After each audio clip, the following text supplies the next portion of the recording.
You're on a path in the woods, and at the end of that path is a cabin. And in the basement of that cabin is a princess. You're here to slay her. If you don't, it will be the end of the world.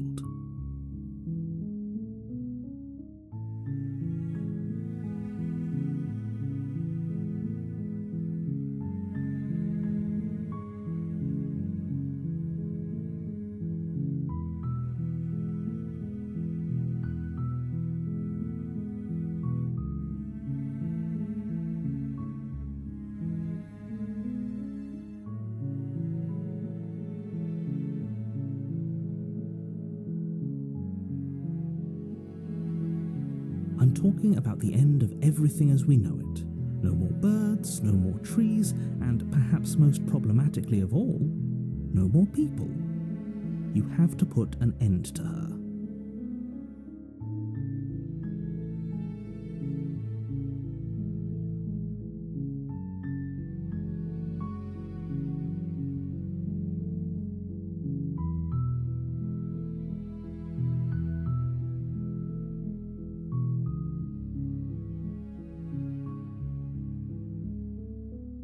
Don't linger on the specifics.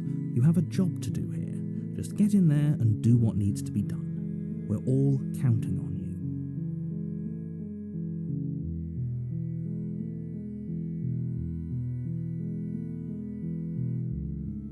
you. Look, you're already on the path that leads to the cabin. Why would you be here if it weren't to complete a very important task?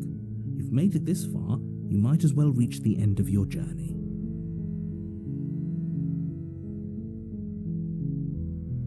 Does it?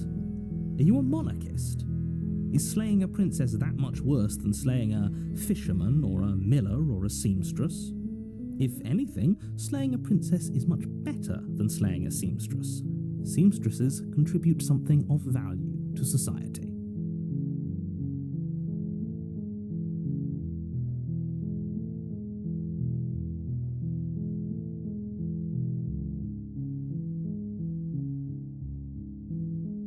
While I appreciate the mental exercise, we are running up against a bit of a ticking clock. Nevertheless, let me assure you, the princess is locked up because she's dangerous. She is not dangerous because she's locked up. And before you decide to waste even more of our time by asking how I know that, let me suggest a more pragmatic lens through which to view this situation. Causality doesn't matter here, because the end result is the same no matter what led us up to this point. If the princess leaves the cabin, the world will end, and there is no changing that.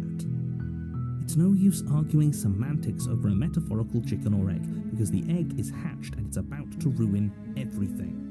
Unless, of course, you do your job and slay her.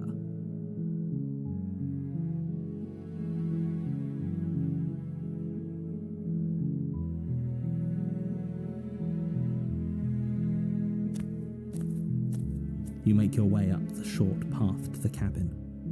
You'll find the princess within. A warning before you go any further. She will lie, she will cheat, and she will do everything in her power to stop you from slaying her. Don't believe a word she says. We're not going to go through with this, right? She's a princess. We're supposed to save princesses, not slay them. Ignore him. He doesn't know what he's talking about.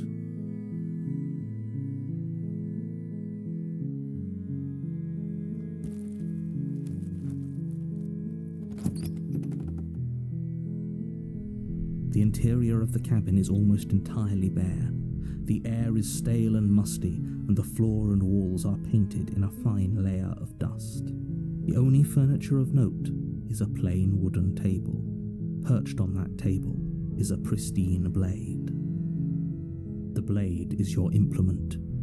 You'll need it if you want to do this right. You take the blade from the table. It'd be rather difficult to slay the princess and save the world without it.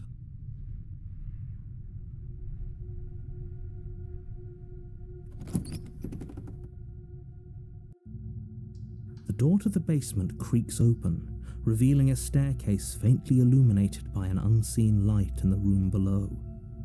This is an oppressive place. The air feels heavy and damp, a hint of rot filtering from the ancient wood. If the princess really lives here, slaying her is probably doing her a favor. Her voice carries up the stairs. Who's there? She sounds dangerous. It's almost as if she's the one in charge down here. Don't let it fool you. It's all part of the manipulation.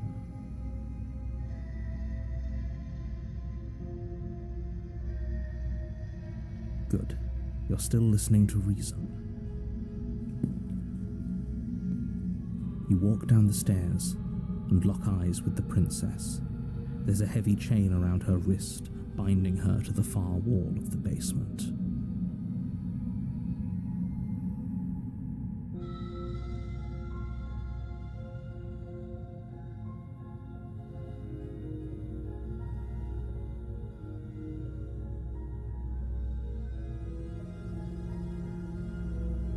She's so coldly beautiful. Is she really a threat to the world? Focus on the task at hand. And there you are. Are you here to kill me or something?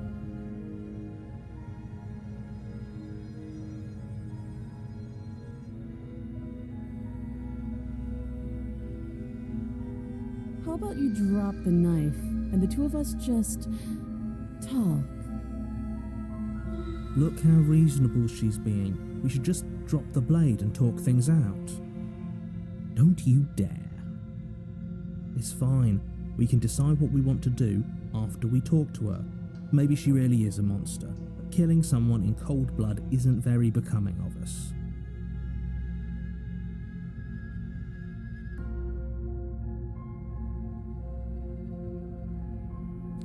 You ignore the trembling in your hands and tighten your grip on the blade. You poor thing. Your hands are shaking. Are you scared of me? Because you should be. You step forward, your grip on the blade tightening as you steel your resolve. I'm probably chained up in this basement for a reason, right? And if that knife is the only weapon you have, you'll have to get close enough to use it. So, you should just drop it. Best not to risk finding out what I can do. She's unarmed. If you hesitate now, it'll be too late. End this.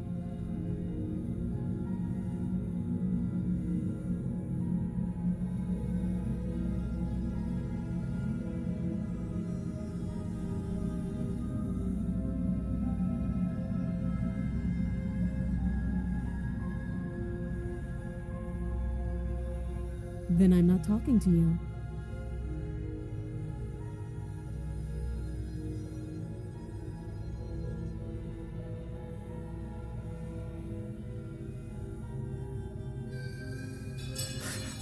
The blade tumbles out of your trembling hands and drops to the floor with an unceremonious clang. Thank you. Maybe now we can just talk. Against your better judgment, you step forward to speak with the princess face to face, unarmed. We'll be fine. I don't know what you're hoping to accomplish here, but I can assure you there's no reasoning with her. Just make sure you don't forget about the blade on the floor. You're going to need it. So here we are. What an awkward start to a relationship.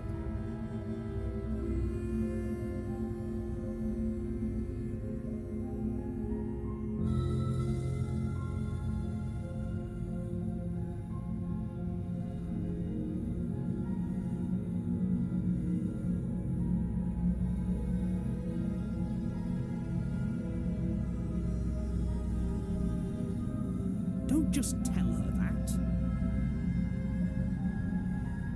That's cute. Do you believe that? Do you think I'm some sort of monster? If I'm supposed to be capable of ending the world, then how did I wind up here, chained to a wall? Have they told you why I'm allegedly so dangerous?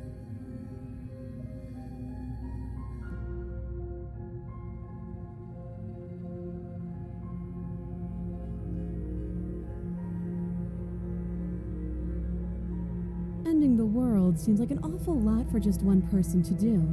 I wouldn't even know where to start. I believe her. She doesn't have to know how to destroy the world to be capable of doing it. At the end of the day, whatever the two of us have going on down here is about trust.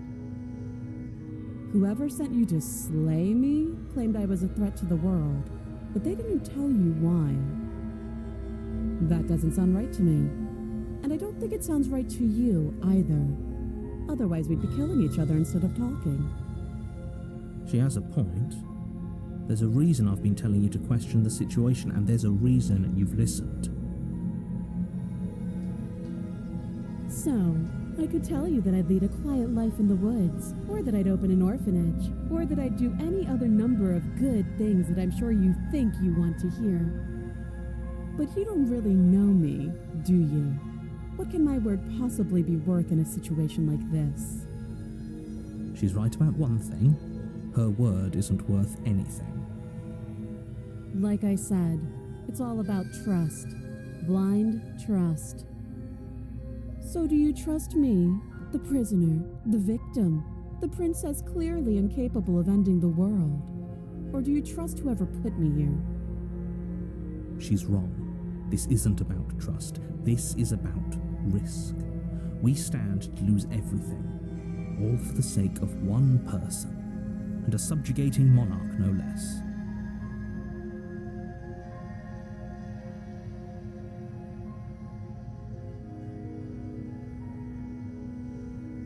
Too long. Again, she offers no specifics. No matter how hard you try, you'll never get a straight answer out of her.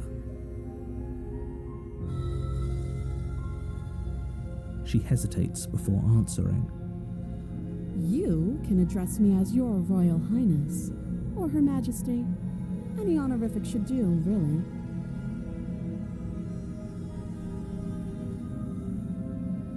Oh, have you decided what to do with me? You know why you're here.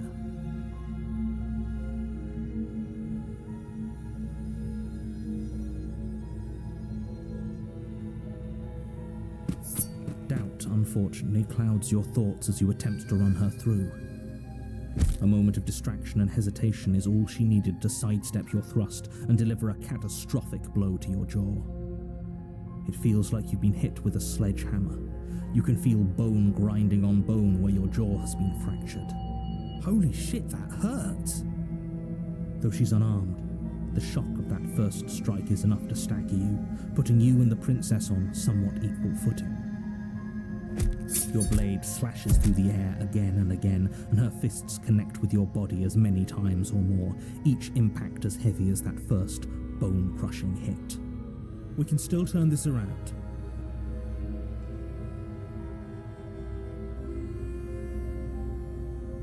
You and the princess stare at each other, both gasping for breath, equally exhausted.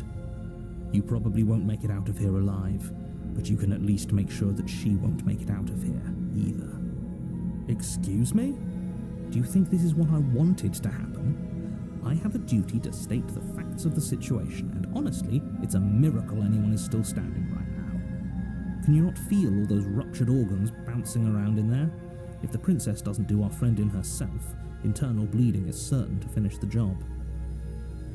The two of you clash for the final time.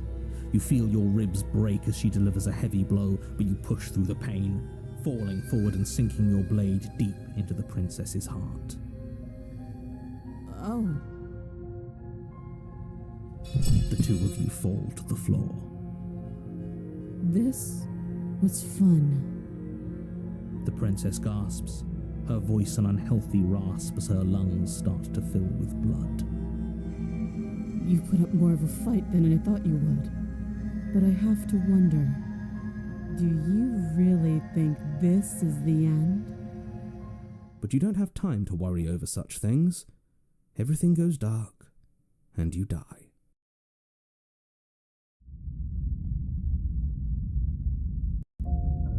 You're on a path in the woods, and at the end of that path is a cabin. And in the basement of that cabin is a princess. You're here to slay her. If you don't, it will be the end of the world.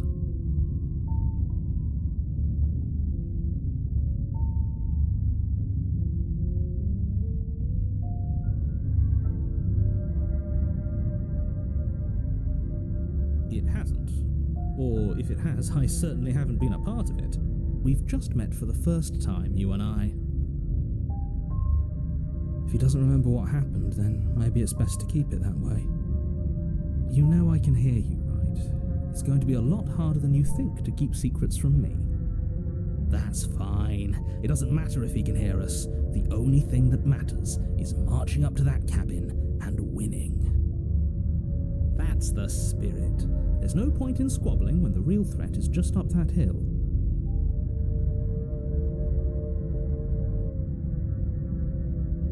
Those are two very different questions, but fine, I'll indulge you if that's what it takes to get you moving. Let's say for a moment that this really is the second time you've met me, or at least a version of me. If you're back here, I'm assuming you died, which probably only happened because you didn't listen to me. We did our best with the information we were given, and we did kill her. And yet you still died, didn't you? So congratulations, you've been given another chance to actually do this right. And I believe your other question was something along the lines of, oh, what's the point of doing anything? If you're asking that, it sounds to me like you're making the rather dangerous assumption that your actions last time around didn't have any consequences. What do you mean? Of course there weren't any consequences. We killed the princess killed us, and now everyone's right back where they started. That sounds pretty consequence-free to me. Yes, but in this purely hypothetical scenario, that begs the question of how you got back here. Did time simply rewind itself, or were you instead transported to a different world entirely? Had you failed to slay the princess, what would have happened to everyone in the place you left? Ugh, enough with the talking. We've got a fight to win. Nothing else matters. I couldn't agree more. The cabin and your destined confrontation with the princess awaits.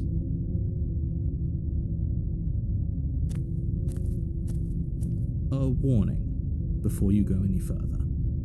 She will lie, she will cheat, and she will do everything in her power to stop you from slaying her. Don't believe a word she says. Lying and cheating doesn't sound like her at all. Not that it matters. It's not like she can lie or cheat in the middle of a fight. Are you sure about that? The point of my warning wasn't to start an argument over what circumstances the princess is capable of lying in. It was to give you some broadly applicable advice. The princess will do and say whatever she thinks it will take to get her out of there. So don't trust her. Ever. Are we clear? Crystal, let's just get on with it already.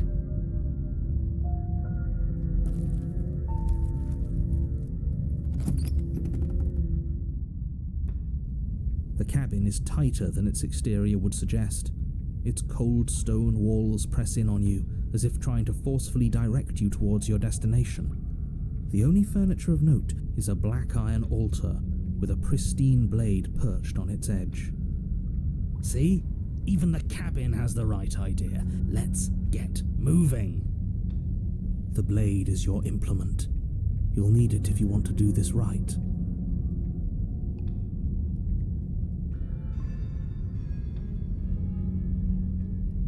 That's because there isn't a mirror. There's the altar, the blade sitting on the altar, and the door to the basement. There's nothing else in here. There's definitely a mirror. There isn't. You already wasted so much time in the woods. Who even cares if there's a mirror?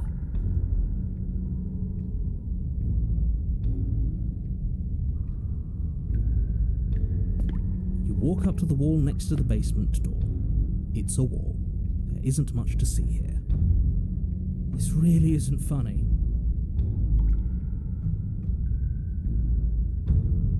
You reach forward and rub your hand against the cabin wall. I hope you know how ridiculous you look right now. But it was there a second ago. And now it's gone, so all of us can stop arguing about it and get to fighting.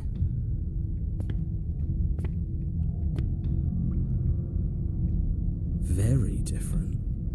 Maybe that's because you haven't actually been here.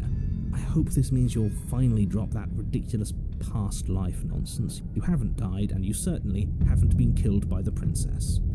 So focus up. The world is depending on you.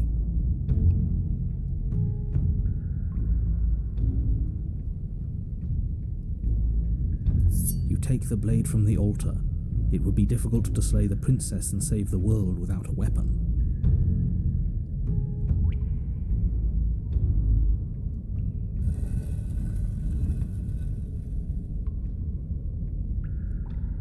The door to the basement creaks open, revealing a rough stone staircase, its walls pressing at your sides and tightening as you descend.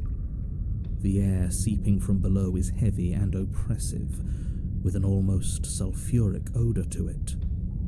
If the princess lives here, slaying her would probably be doing her a favor. Her fierce voice carries up the stairs.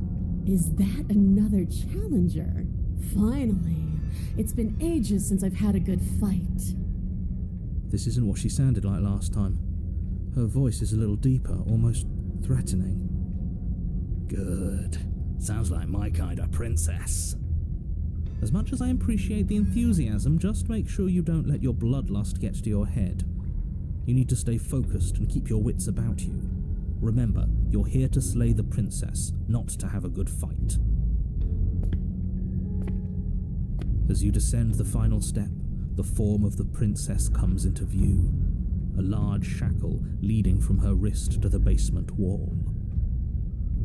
Looks like she could rip those chains out of the wall without a second thought.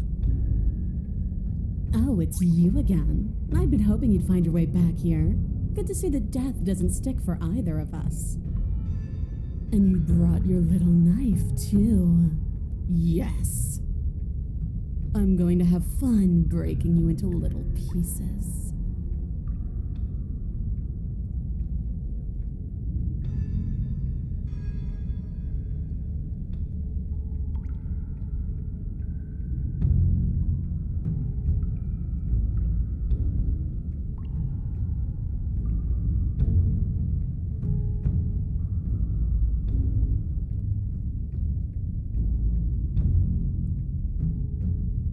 Okay, fine.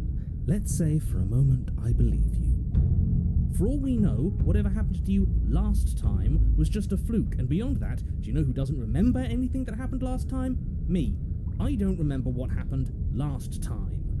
Are you okay? Of course I'm not okay. As far as we're all concerned, the fate of my world is still very much on the line. Not all of us have the luxury of jumping over to a parallel universe the second we die.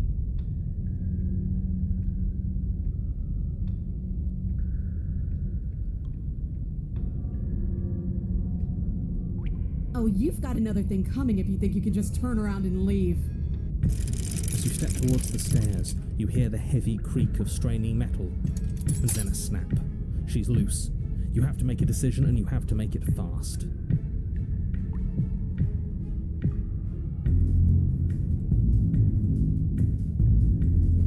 You do your best to scramble up the stairs before the princess can reach you. You coward! You practically feel her steamy breath on the back of your neck, but you manage, just barely, to throw yourself over the threshold and slam the heavy stone doors behind you. You're safe, if only for a moment. Do you think this door is enough to hold me? You're not getting out of this. I don't care how many things I have to break. I'm getting the fight I want. The iron cabin shakes as the princess throws herself against the basement door. It's huge and made of stone. We're fine, right? Of course we are. Any second now she's gonna break through that entryway, and we're finally going to get to do what we came here to do. Impact shakes the cabin, a massive gash splitting its way up the stone doors. She comes. The doors explode outwards, shards of stone clattering against the walls as the princess emerges from the basement.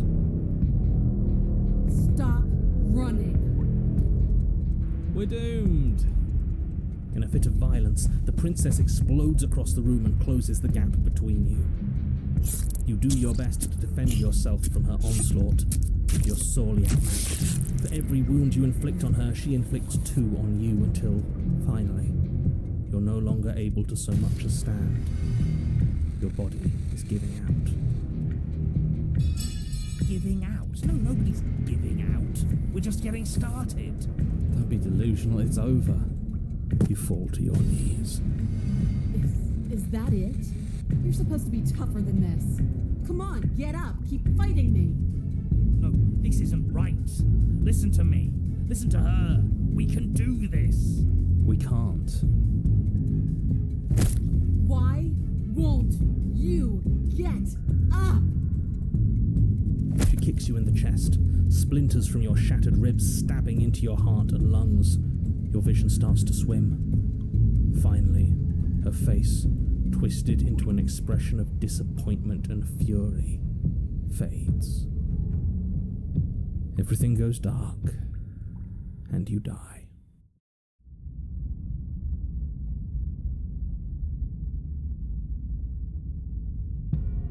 If you weren't so damned afraid of what she'd do to you, we wouldn't have died back there.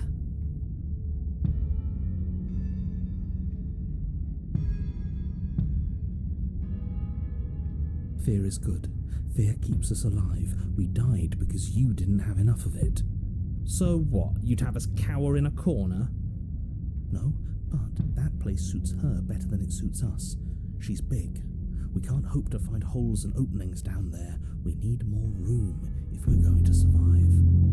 Are you suggesting luring her into the woods? Do you have any idea how dangerous that would be? If you lose sight of her, if she manages to slip away, that's it. Game over for everyone, yourself included. Are you not challenging us on all the looping? Have you known about it the whole time? Are you the same one we've been talking to since the beginning? Sorry to disappoint what I'm sure must feel like a grand revelation, but that's not what's going on here. We've never met. It doesn't matter. We could go in circles forever. I don't like staying still for too long. Let's get to the cabin, see this through. It's good to know that at least one of you is still capable of reason. We may have the same destination, but we're not the same. You are still an other, and I don't trust you.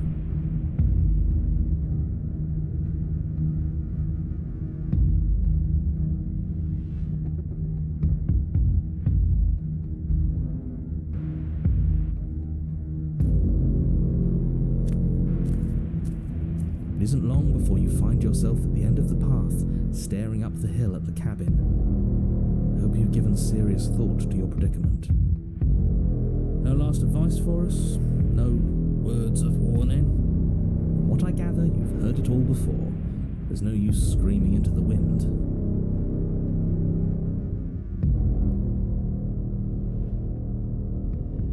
I don't know. Screaming sounds pretty good right about now.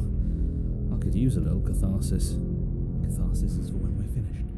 For now, we need to hold it out in front of us, something to chase.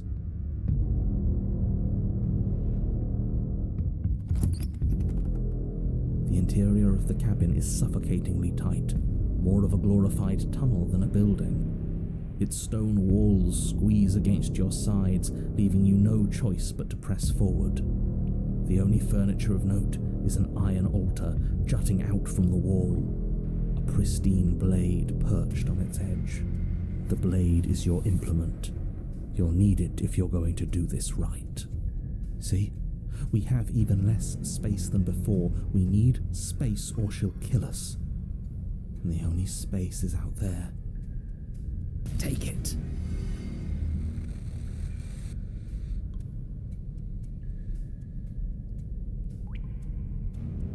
We can try to survive without our steel claw, but you've marked us as easy prey. You step forward and approach the door to the basement, hesitating before you open it, as if you don't see it. You do see it, right? All we see is a damned mirror. This really is just like last time. It smells of nothing, yet it's still there. You reach forward and drag your hand across the door leading to the basement. As if on command, it slowly slides open, scraping against the floor as it reveals the dim path ahead. Why am I not surprised? It was in our way, and now it's not. That's all that matters. Before you is what may as well be a sheer cliff face. There are enough footholds that you'll be able to clamber your way to the bottom, but it will require careful effort. The air hissing up from below is warm and wet, like the breath of an enemy locked in close quarters. If the princess lives here, slaying her is probably doing her a favor. Her voice, bold and fierce and impatient, echoes from the chamber below. Do you have more fight in you than last time? That was such a disappointing show. I know you can do better than that. Goad her. Rile her up. If she's angry, she'll make mistakes.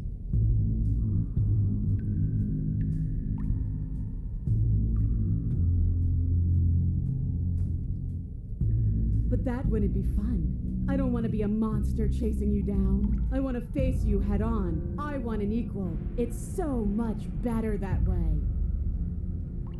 We need to get closer. She needs to see us to give chase. You've nowhere to go but down. You start the difficult journey, gripping the stone, lowering yourself foot by grueling foot. But soon, there is solid ground beneath you. Remember, every crack and crevice will need to be faster than her. You turn to face what lies at the end of the narrow tunnel. The princess, imposing and tightly muscled, grins back at you from the darkness. Her face droops. There you are. But this time you don't even have that little knife. Do you think this is a joke? Do you need me to break those fragile bones again to remind you how serious this is? She's bubbling, hot with rage. We can't get close if we want to live. But we'll be able to draw her out of here. She's hungry for us. I know I said this earlier, but I really have to stress how thin of a razor's edge you're on right now. We know the only way out is through the eye of the needle. And we're going to win. We'll need the steel claw. Grab it as we leave. Bloody desire in her eyes, the princess rushes forward, ignoring her chains as they bend and snap. Run. Without hesitation, you turn back the way you came and scramble up the ledge towards the tunnel entrance. As you near the top, hands desperately clawing at jagged stone, you glance back. The princess is right on your heels. She doesn't bother to scale the wall as you do, instead digging deep into the rock of the cliff face with her fingertips in her rabid pursuit. Anywhere you go, I will follow. Good. You reach the ledge and hoist yourself up into the tunnel, the cabin door finally in sight, at once within your grasp and infinitely distant. What is all of this for? What's the point? You and I are always going to end in violence, so why bother to run? I know what I am. Why can't you be the same? Steel claw, now. Without missing a step, you grab the blade from the altar. So you do want to fight me? Good. We're almost there. Don't think about almost. We're there when we're there. And we'll take the fight with us. Your skin hums tight with adrenaline as you burst through the cabin door and roll onto the grass. You glance back at the cabin as the princess, singular in her desire to destroy you, explodes through the doorway. You are walking a dangerous path. If you waver once, it's all over. So get it right. There's nothing left to slow me down. Do you think this is better for you? Do you think this space gives you an edge? Then show me! Show me that you've been worth all the room you've taken up in my head! Do it! Be swift, strike true, be where she's not. Let your body move you.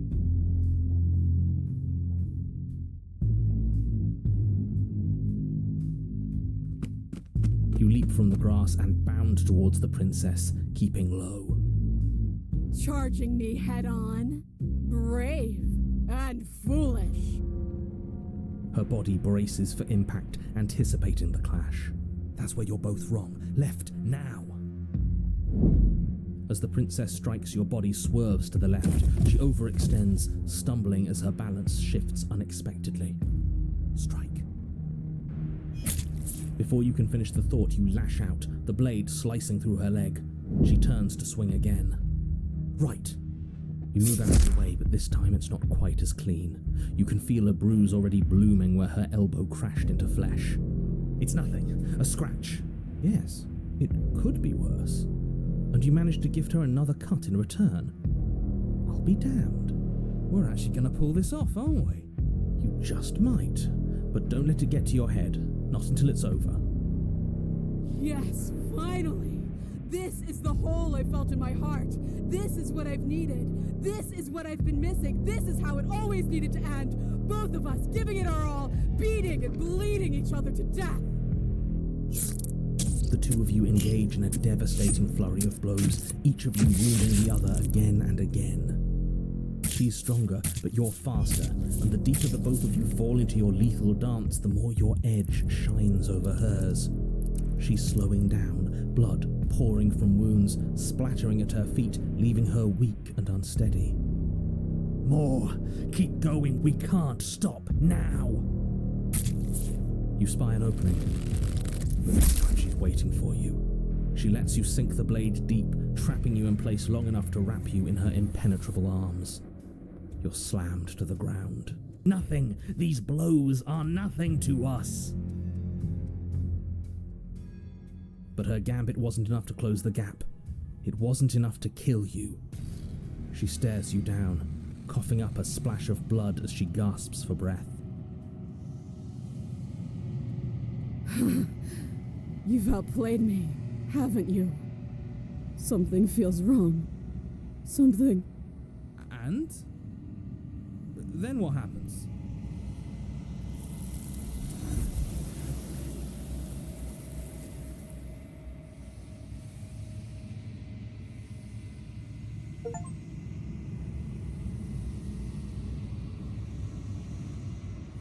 She's gone. Where did she go? Should we try and find her? And there's that mirror again. Why is it here? Why now?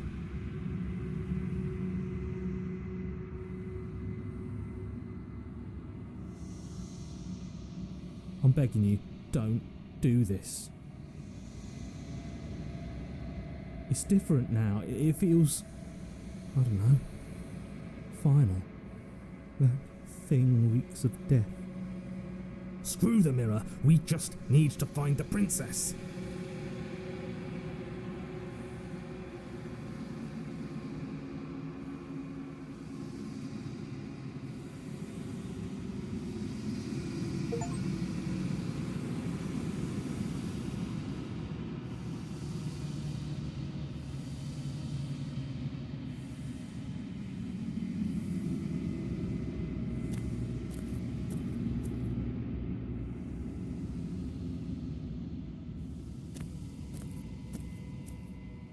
Something finds me in the long quiet and brings me the gift of a fragile vessel.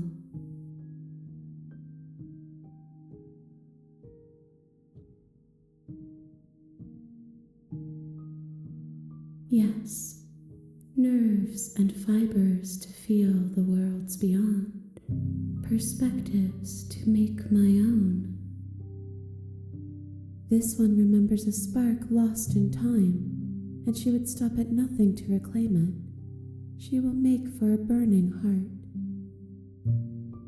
Do not mourn her. She has finally remembered what she thought she'd lost.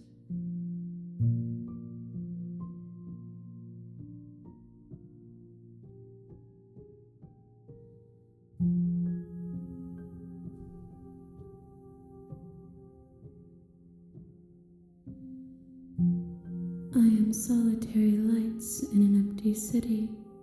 What are you?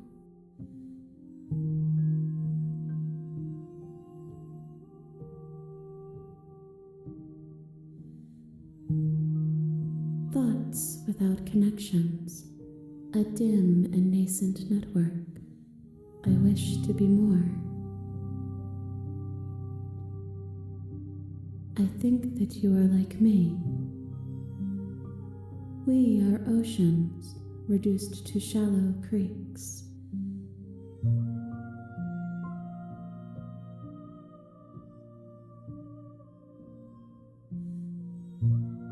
She is part of me, and part of me is her.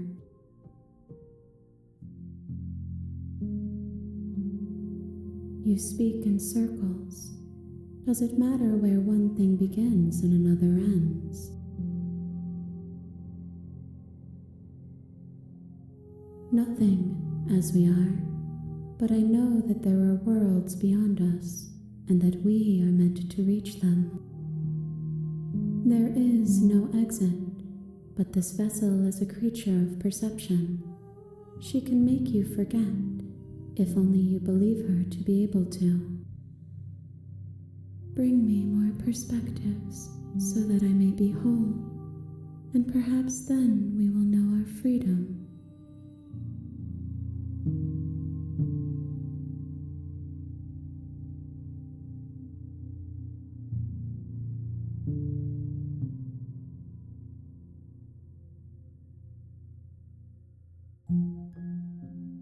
More than you have found, but less than there are to find.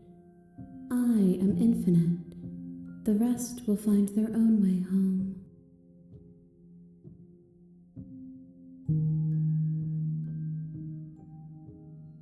You ask of things that cannot be done. To destroy is merely to reshape, to remold. How can I know? I am flickers in something sprawling and unilluminated.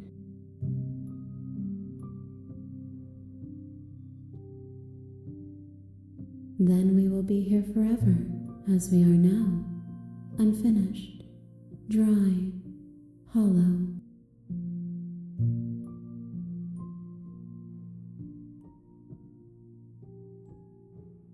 She asks that I tell you to remember her. You won't.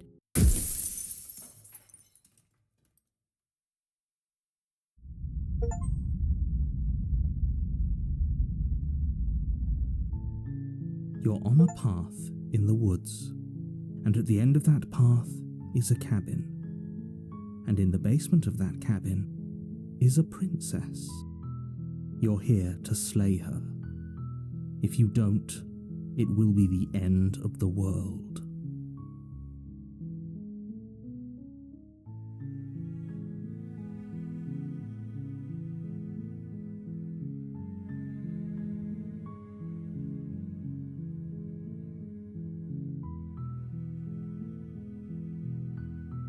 Of course I haven't. Why would I even consider that?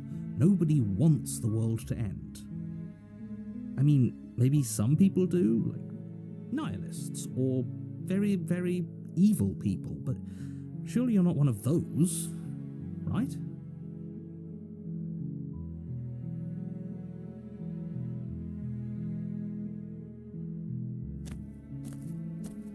You make your way up the short path to the cabin. You'll find the princess within.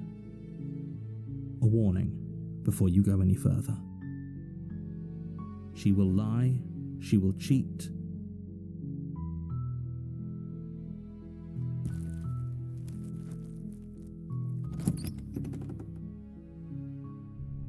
The interior of the cabin is almost entirely bare. The blade is your implement.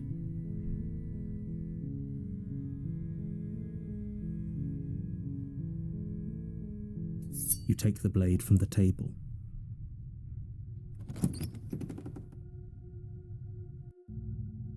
The door to the basement creaks open. Her voice Who's there? She sounds dangerous. It's almost as if she's the one in charge down here. Don't let it fool you. It's all part of the manipulation. Good. You're still listening to reason. You walk down the stairs and lock eyes with the princess.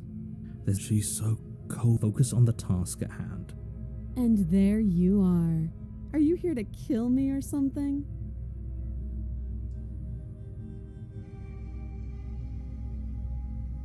You step forward, your grip on the blade tightening as you steel your resolve. Oh? No talking then? Fine. What even makes you think you can kill me? I'm probably chained up in this basement for a reason, right? And if that knife is the only weapon you have, you'll have to get close enough to use it. So, you should just drop it. Best not to risk finding out what I can do. She's unarmed. If you lunge forward without a moment's hesitation. You feel flesh easily give way and look down to see your blade already sinking deep into her heart. Oh. This is it, isn't it? I'm almost embarrassed. I should have seen that coming. But I have to wonder, do you actually believe this was enough to kill me? It's like she's convinced she can't die. Yes, even as she lays there dying, she entirely believes herself to be alive and well. But it's over, isn't it? She stopped breathing moments ago, that arrogant look still plastered on her face. But is it over? Really over?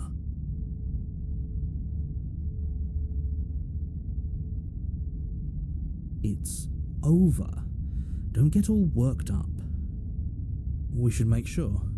What's the harm in checking for a pulse? I really don't think you should do that. And why shouldn't we? Is there something you're not telling us? I've told you everything that's happened with complete accuracy. The princess is dead. Your blade pierced her heart. There's no coming back from that.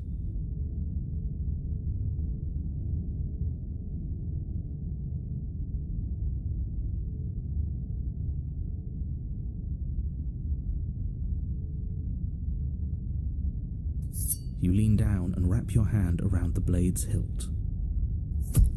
But as you begin to slide it out of its resting place, you feel a sharp and sudden jab in your side. What was that? I guess I won't be dying alone after all. Quick, let's get out of here. It's too late for that now. You collapse to the ground as the mortally wounded princess twists a blade of her own deeper between your ribs. As you fall, she falls with you, exhausted by the effort, the little life that was left in her eyes fading rapidly. An eye for an eye. A life for a life. I guess we're even now. See you around. You were so close. Why did you hesitate? It doesn't matter. At least you managed to take her with you. For whatever that's worth. Everything goes dark, and you die.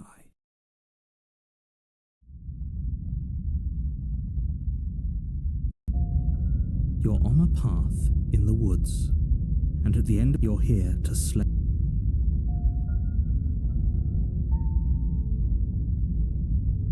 I can assure you that you're not dead, and to answer your second question, you're here to slay the princess. I literally told you that a second ago. If he doesn't remember what happened, then maybe it's best to keep it that way. This whole thing's a crock of shit. She's just going to pull a knife out of nowhere and stab us again. Stabbed to death? Well, you won't have to worry about that. The princess is unarmed. Yeah, that's exactly what you told us last time. You said this whole thing would be easy, but after we sank our blade into her heart, she just got up and started stabbing us. Calm down. I assure you she has no weapons, so there's no reason to fear her. You were made for this job. You'll do just fine.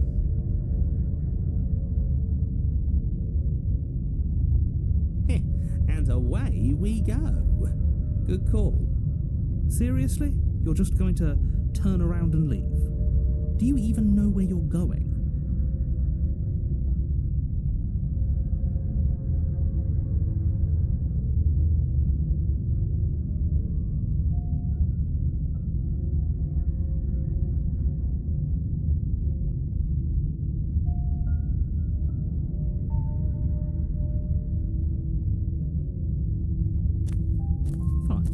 suppose you just quietly continue down the path away from the cabin.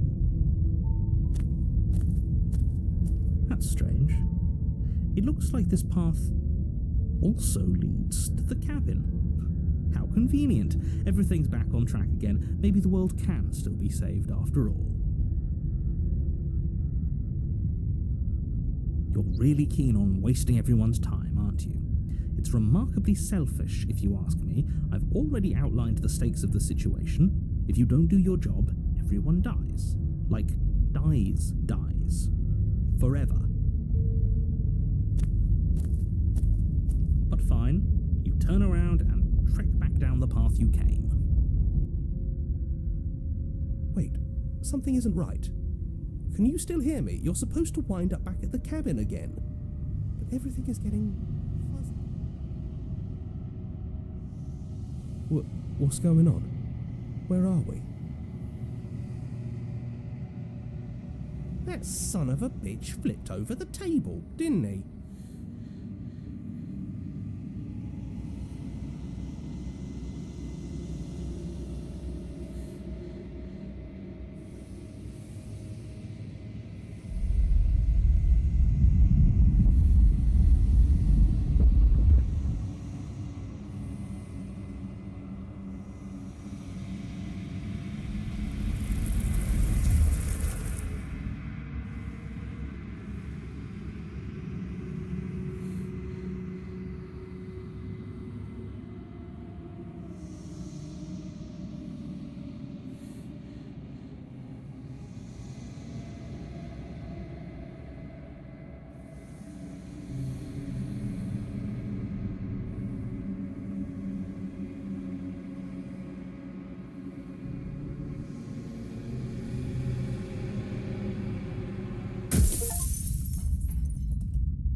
You're on a path in the woods, and at the end of that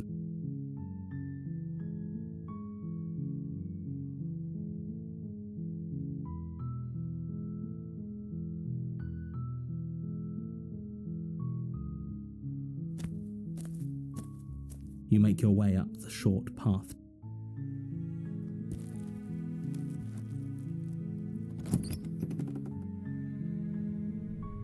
The interior of the cabin is almost entirely bare. You take the blade from the table.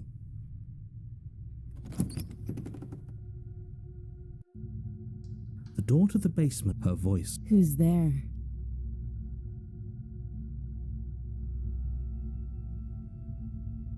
Oh, it's been so long since anyone's come down here. I was starting to think they'd forgotten about me. You walk down the stairs and lock eyes with the princess. There's a heavy chain around her wrist, binding her to the far wall of the basement. How about you drop the knife and the two of us just talk? Look how reasonable she's been. Don't you dare. It's fine. We can decide what we want. The blade tumbles out. Thank you.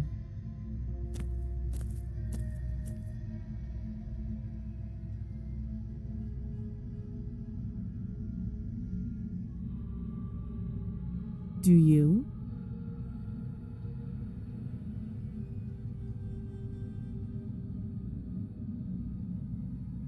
So, you're not going to share? How pointless.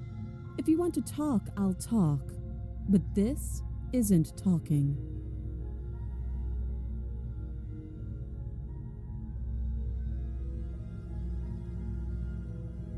I know.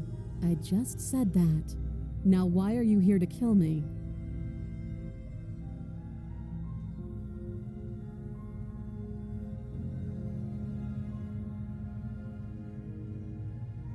Don't just tell her that. I don't remember much about it, to be honest. I've been down here a long time. Just how long has she been down here? If I'm supposed to be capable of ending the world, then how did I wind up here, chained to a wall? Have they told you why I'm allegedly so dangerous?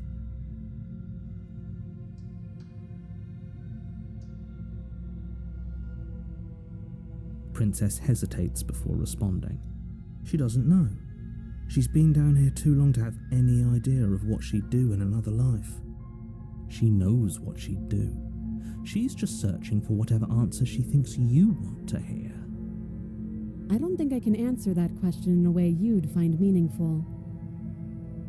At the end of the day, whatever the two of us have going on down here is about trust. Whoever sent you to slay me, that doesn't sound right to me.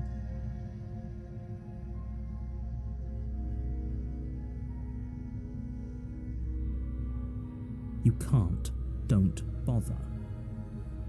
I'm guessing you don't have the key then. I'm sure there's a key somewhere around here, and if there isn't, well, we can always put that knife to good use. Her sharp eyes settle on the edge of the blade. She isn't suggesting what I think she's suggesting, right? She is. I'm sure of it. Oh, have you decided what to do with me? You know why you're here.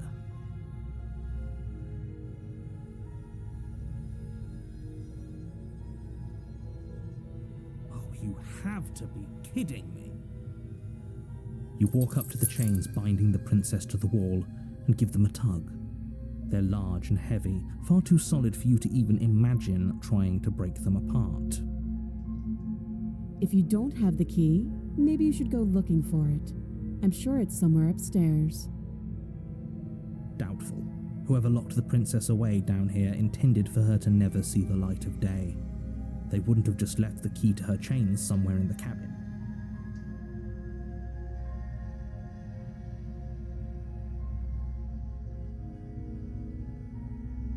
I'll be here.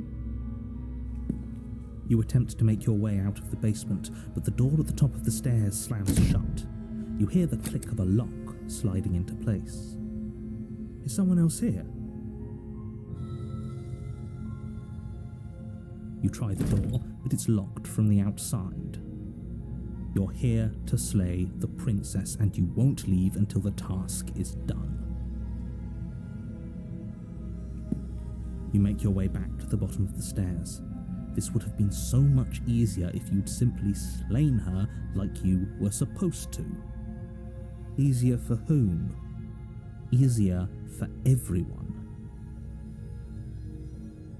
I heard the door slam. They locked you down here too, didn't they? The knife. Pick it up and cut me out of here. You won't like what happens if you do that. Against your better judgment, you place the blade against the princess's arm, just above the massive, unyielding chain. You cut into her flesh. The blade is sharp, and you make quick work of it. Before long, you're able to crack through bone, and she pulls the bleeding stub of her arm through the iron gauntlet. She didn't so much as utter a sound. Free from her bindings, the princess turns to face you, her fierce gaze meeting your eye. How is she so composed after losing an arm? It's like she isn't even bothered by it. Thank you. Now let's get out of here. No, we won't have any of that. The stakes are too high. You can't just let her escape into the world. No, I just can't let her escape into the world. As the princess approaches the bottom stair, your body steps forward and raises the blade.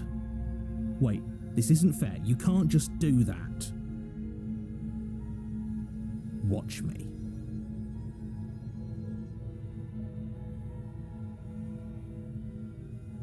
You bring the blade down and plunge it into the princess's back. Finally. Okay. There's no going back now. Though the blade left a deep gash in her shoulder, she barely so much as flinches, turning around to stare at you incredulously. Are you serious? I don't know what came over you, but if we're doing this, I guess I'll have to kill you. Do you think I need both of my arms to do that? I can beat you to death with one. But I don't have to tell you that. I'll go ahead and show you.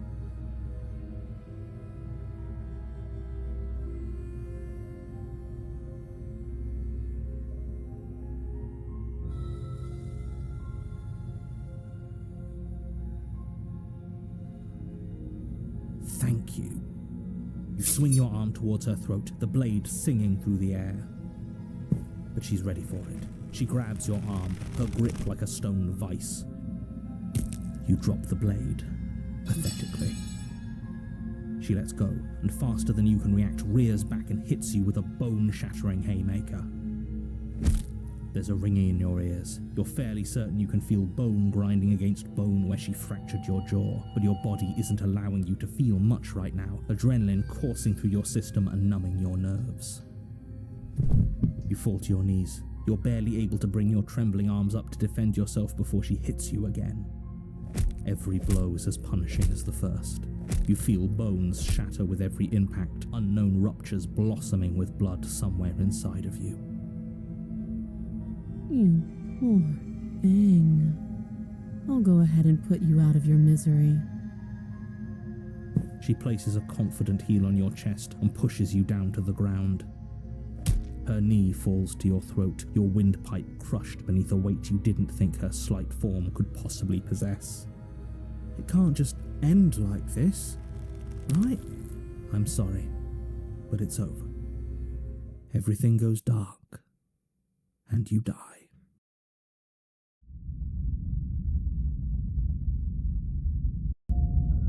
You're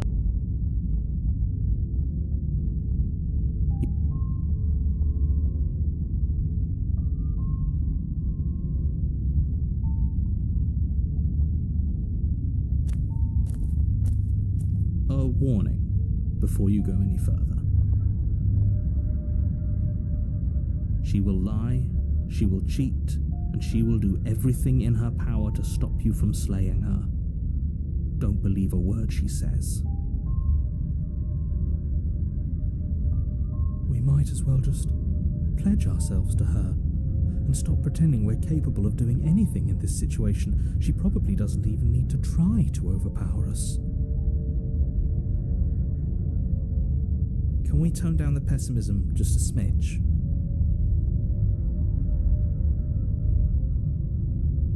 I'm not being a pessimist. I'm just being realistic.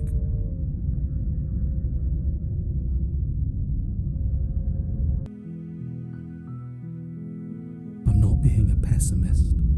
I'm just being realistic. You're being annoying. Just ignore their bickering, and whatever you do, don't pledge yourself to her. I cannot stress enough how absolutely catastrophic that would be for everyone, yourself included. I agree. If she's wrongfully imprisoned, then we should rescue her, but if he's telling the truth, we shouldn't just hand her the world on a silver platter.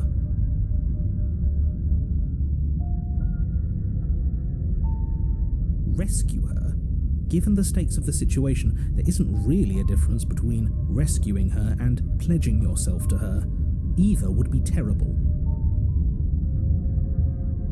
So please try to ignore both of those knuckleheads and focus on saving the world. Let's not make this harder than it has to be.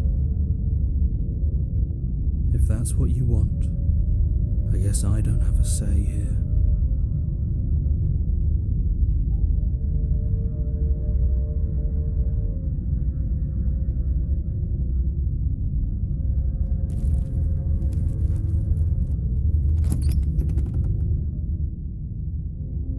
The interior of the cabin is larger and more grandiose than its humble exterior would suggest. The only furniture of note is a massive marble altar with a pristine blade perched on its edge. The blade is your implement. You'll need it if you want to do this right. Why do we feel so small? We don't feel small. We are small.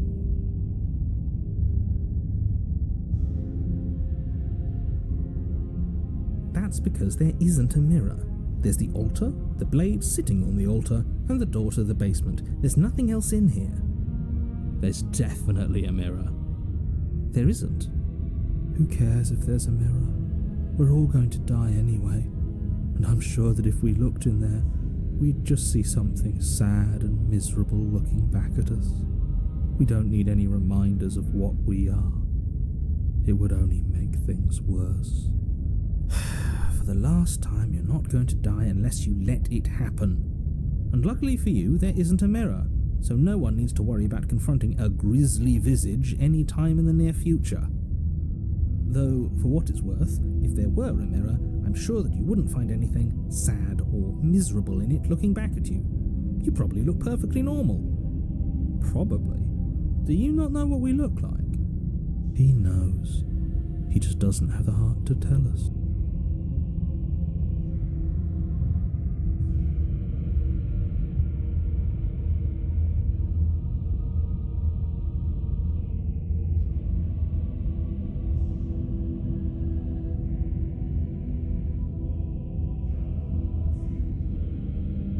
I care about whether we're being lied to. If he's willing to lie about something as innocuous as a mirror, what else could he be hiding from us? I'm not lying to you, I promise. There isn't a mirror. Really.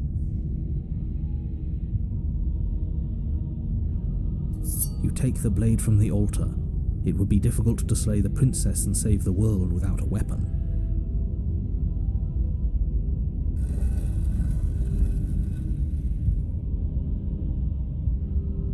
The door to the basement creaks open, revealing a spiral staircase, its steps almost as deep as you are tall. The smell of incense drifts up from below. For a moment, you almost feel at ease. This is actually kind of nice. It's still a stone basement. If the princess lives here, slaying her is probably doing her a favor. Her booming voice rolls up the stairs. Is that a guest I hear? Don't linger on the stairs. Come down and witness me. You weren't kidding when you said it was booming. She wasn't like this last time. We need to get down there. She wants us to see her. We need to see her. Should we be worried about your sudden change in attitude? Just a few minutes ago you were going on about how pointless everything was. Now you want to go down there. It doesn't matter what that little voice says. He's not the one making the decisions. Though if his ramblings get you to the princess, they get you to the princess. Making your way down the spiral staircase is a time-consuming and exhausting effort, every step requiring you to clamber over one edge before dropping to the next. But soon the end comes into view, and you tumble to the bottom, entering the vast, temple-like room beyond. The princess towers over you, almost glowing in the weak starlight, her figure framed by a stained glass window. Her long hair billows around her, and a chain binds her wrist to the far wall. The chain is nothing to her. It might as well be a toy for all the good it would do. I told you it was pointless to resist her. The little bird has returned to me. I wonder what he wants. You've brought that knife again, even though you know it's useless. Such charming audacity. Drop it. The blade slips from your fingers and clatters uselessly to the floor. We didn't have to do that, and yet you did. She's so much more than us. You wouldn't understand what it feels like to be in her presence. Oh, I understand what's going on, and you'd better snap yourself out of it.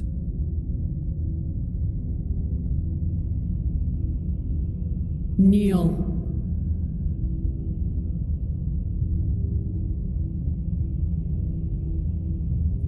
But the words don't leave your mouth. Instead, your legs buckle and your knees hit the floor. That's my good little bird. Now, why don't we talk? The last time we met, you told me I was destined to end the world. That thought wrapped itself around my heart. It has pulled at me since the moment I squeezed the life out of your broken lungs. I could feel its fundamental truth awaken me. The collapse of the old is a necessary prelude to the birth of the new, and the world as it is now is overdue for alterations. It's time for me to seize my destiny, and you, little bird, will help me seize it. Well, that gives away the game, doesn't it? It does, but why did she say the last time we met? That's not right, that can't be right. She's right. We've been here before, and we've died here before. Pitifully. We might as well do what she asks of us and help her. She is inevitable. Can't you feel it? He's being melodramatic, but the point stands. What are we even supposed to do to stop her? Well, I'll be damned. That's not good. Okay, first things first, you're going to have to stuff those pessimistic thoughts someplace far, far away and commit yourself to what needs to be done. The stakes of the situation should be perfectly clear to everyone now. And if you're going to save the world, you have to have faith that you can pull this off. You can't win a battle that you've already lost in your mind.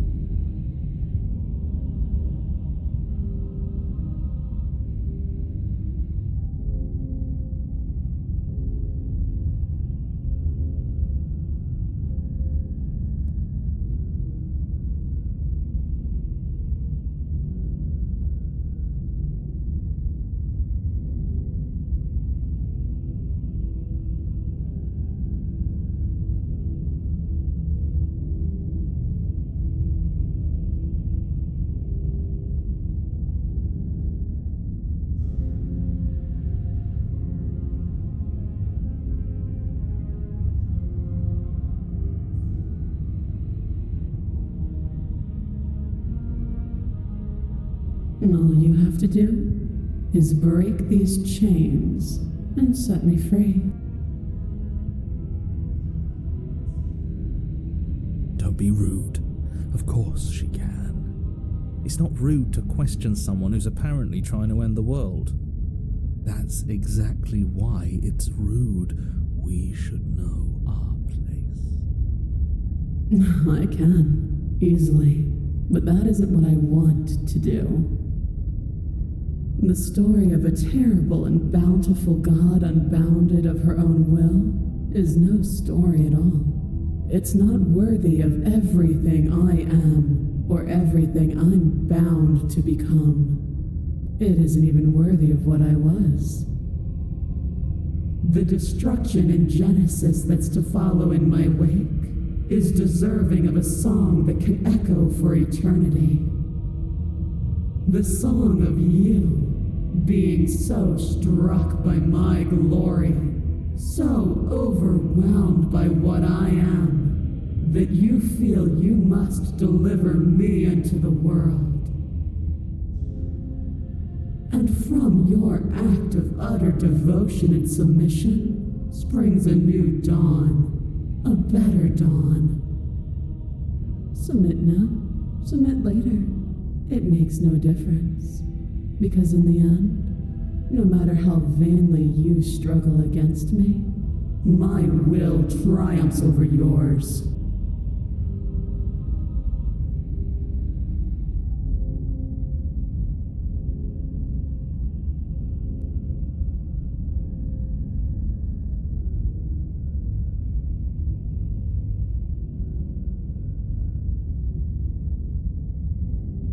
Your will was so easily broken.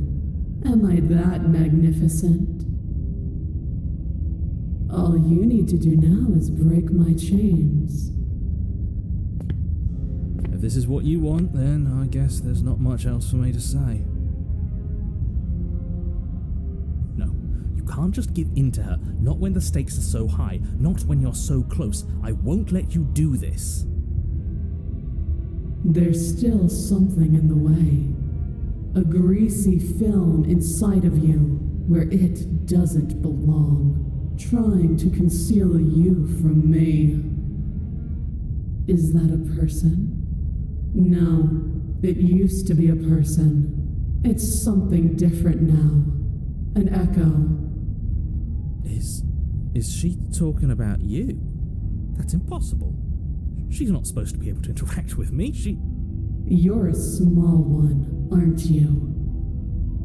A shriveling little worm stretched beyond its limits, trying to control things that it can't understand.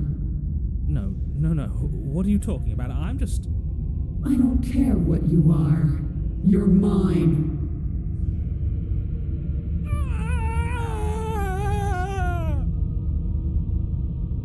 Rise, my little bird. Without hesitation, you're brought to your feet. Break my chains. And how are we supposed to do that? All we have is a blade. All you need to do is believe it's been done.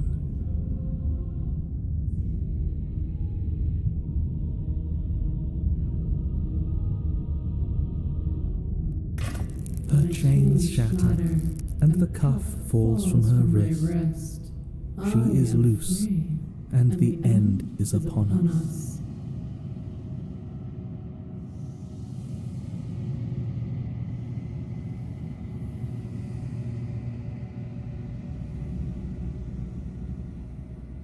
What a good disciple you are. Come, it's time for us to leave.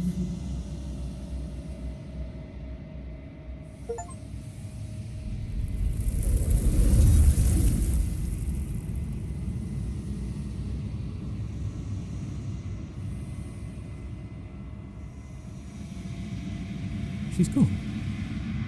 Where did she go? Should we try and find her? And there's that mirror again. Why is it here? Why now?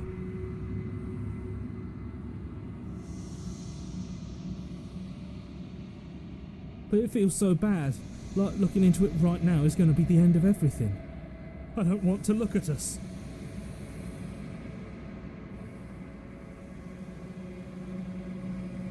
Okay. If you say so, we'll trust you. A mercy.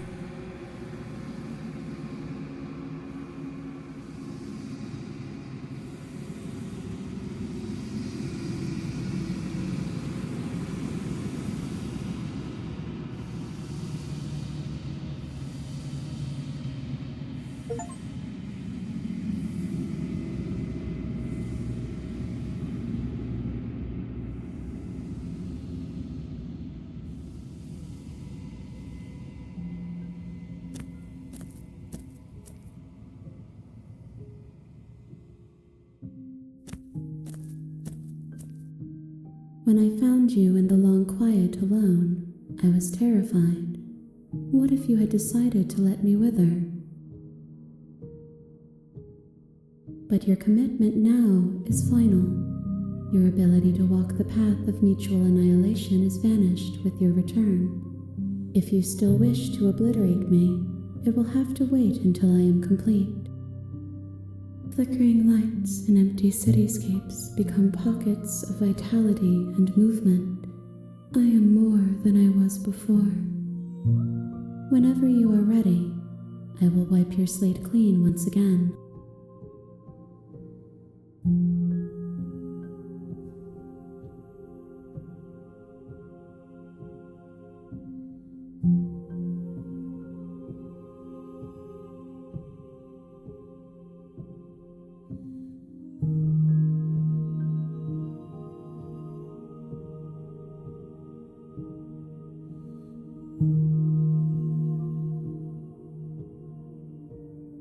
If I am to be an ocean, you have nurtured me into a pond. My waters are shallow and murky, and I yearn for more perspective. You will have your rest in due time, and I am sorry for the burdens I place on you.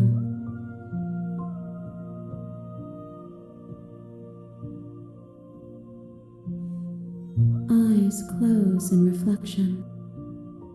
Perspectives meld together, and the breadth of my experience stretches to new corners. There are contradictions, conflicts in my nature, and there are familiarities that bind everything together. It feels correct. This is what I need to be. This is the only path forward.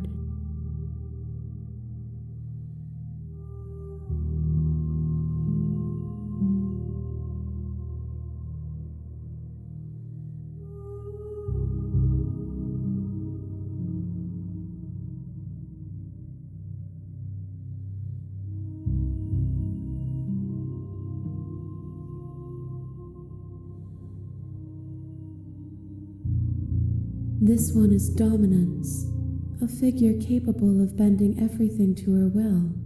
She will make for an overwhelming heart. Do not mourn her, for she would not be able to mourn you.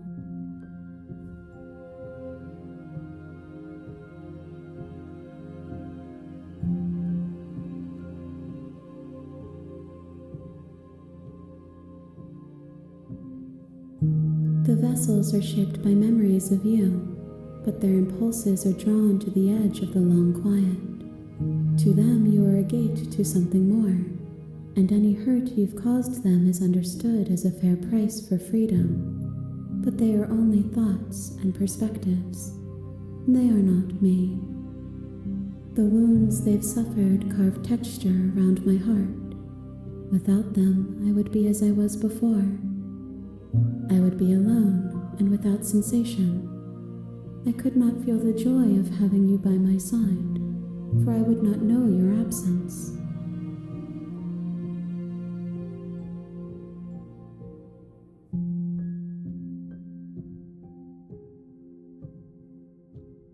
Why wouldn't I be kind to you? You are the only thing I know that isn't me.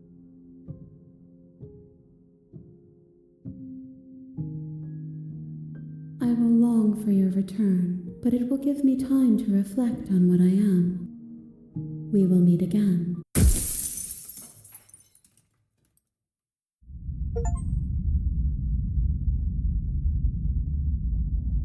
You're on a path in the woods, and at the end of that path is a cabin. And in the basement of that cabin is a princess. You're here to slay her. If you don't, it will be the end of the world.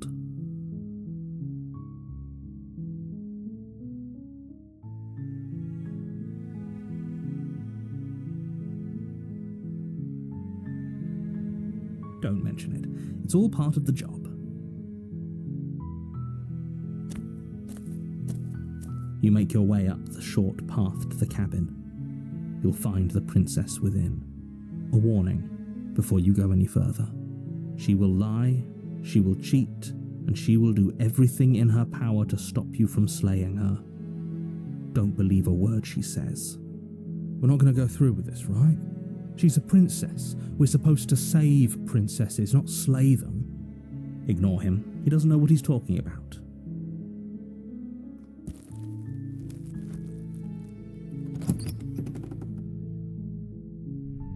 The interior of the cabin is almost entirely bare. The air is stale and musty, and the floor and walls are painted in a fine layer of dust. The only furniture of note is a plain wooden table. Perched on that table is a pristine blade. The blade is your implement.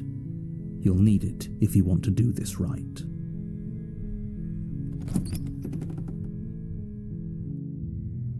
The door to the basement creaks open, revealing a staircase faintly illuminated by an unseen light in the room below.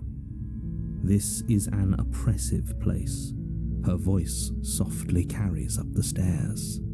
Hello? Is someone there? It's hypnotizing. It's the kind of voice you only have to hear once to remember it for the rest of your life. Don't let it fool you. It's all part of the manipulation. You're playing a dangerous game by coming here unarmed.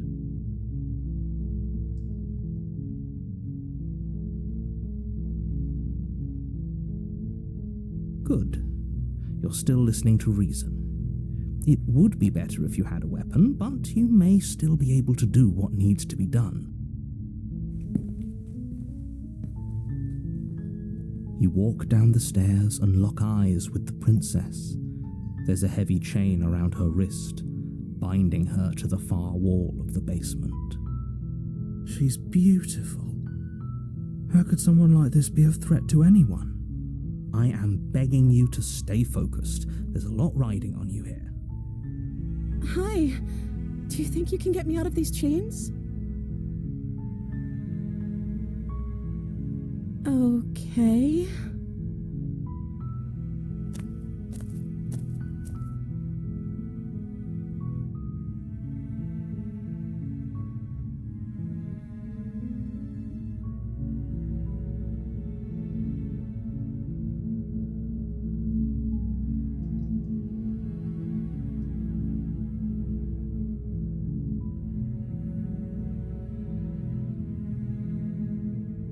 Oh.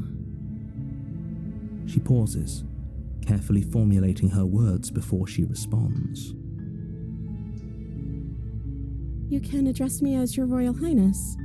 Or you can just call me Princess if Your Royal Highness is too formal. Is Princess her name or her title? What if it's both? Could you imagine being named Princess Princess?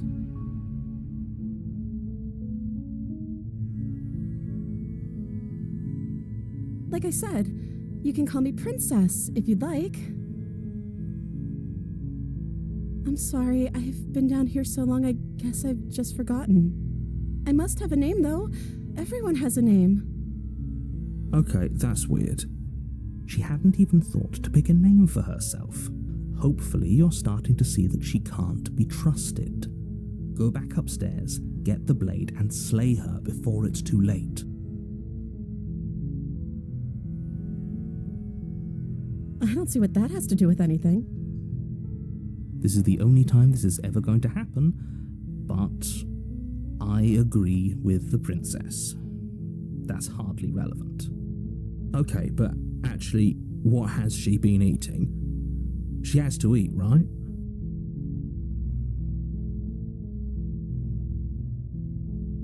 Of course I'm locked up down here for a reason.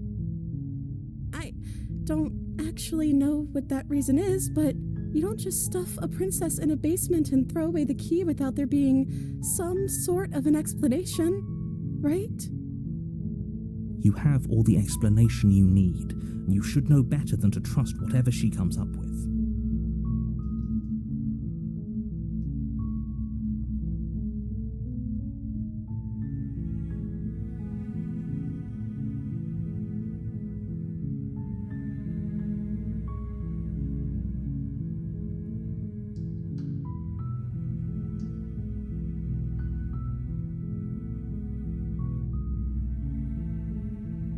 The princess hesitates before responding. She doesn't know. She's been down here too long to have any idea of what she'd do in another life. She knows what she'd do. She's just searching for whatever answer she thinks you want to hear. Are you looking for the truth, or are you looking for the right answer? Because with the dynamic we have going on here, I don't think the specifics of what I do really matter. It's not like you'd believe me.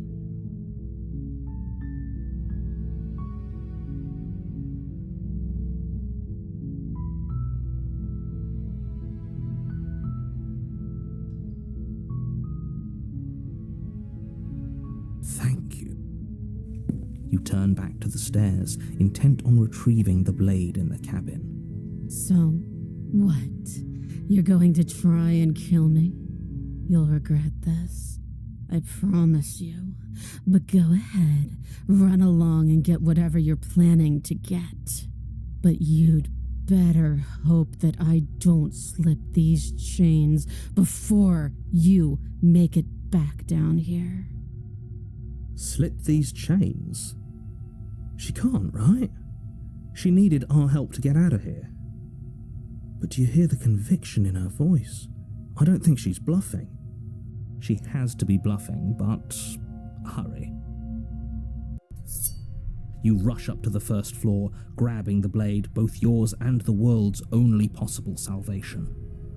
Okay, if we're sure about this decision, I'll support it. I suppose we have a world to save after all.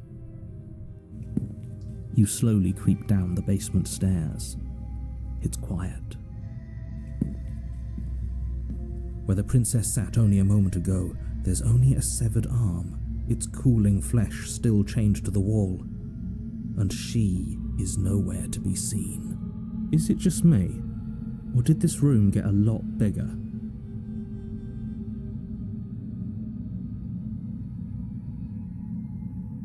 Why don't you come closer? I have something to show you. Your eyes dart to the corners of the room. You don't see her. Where is she?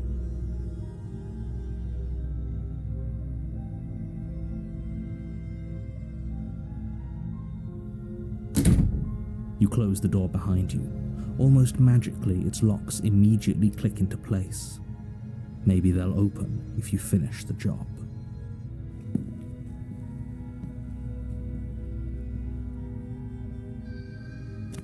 You step forward to investigate the severed limb. A trail of blood leads from its jagged stump into a dark corner of the basement. And then you hear the quiet patter of feet against the floor, and there's suddenly a weight on your shoulders. The princess tears into you. Her teeth and claws are unnaturally sharp, ripping into your shoulders, digging into your throat. You fall to the ground, the princess eagerly tearing at your flesh. The ferocity overwhelms you, and as the princess rends flesh from bone, your limp fingers lose their grip on the blade.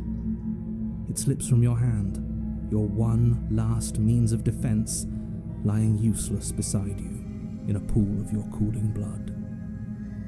I suppose you just lacked the will to fight back. This is the end, isn't it? I'm afraid it is.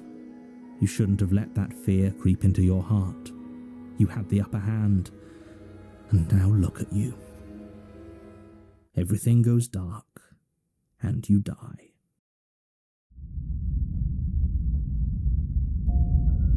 You're on a path in the woods, and at the end of that path is a cabin. You're here to slay her. If you don't, it will be the end of the world.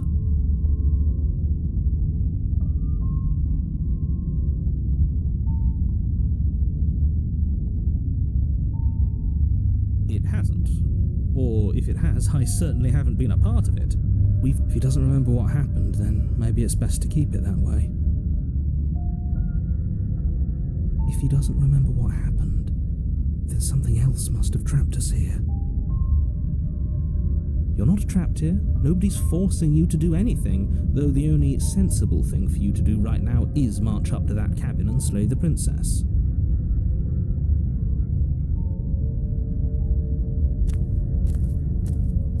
A warning before you go any further.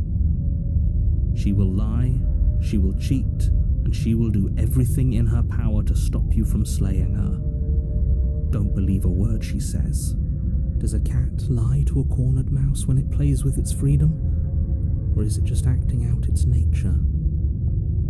I don't see why that matters. A lie's a lie, and if anything, she's the one who's cornered. She could have gotten out of there whenever she wanted to. We should trust nothing that she tells us, only what we hear and smell. That's a very roundabout way of saying that you should listen to me and take this seriously. Maybe.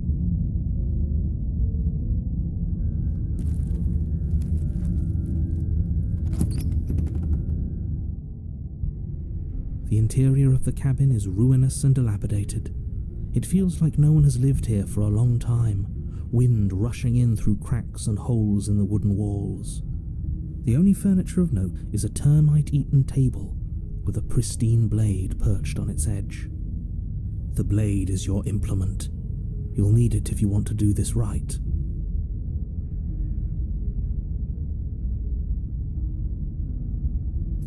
You take the blade from the table. It will be difficult to slay the princess and save the world without a weapon.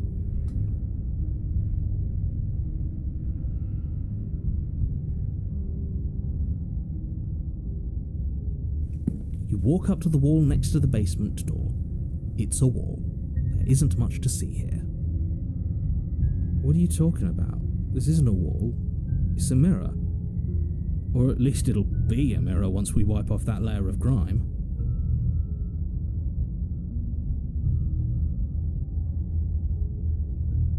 You reach forward and rub your hand against the cabin wall. I hope you know how ridiculous you look right now. But there was a mirror a second ago. And now it's gone.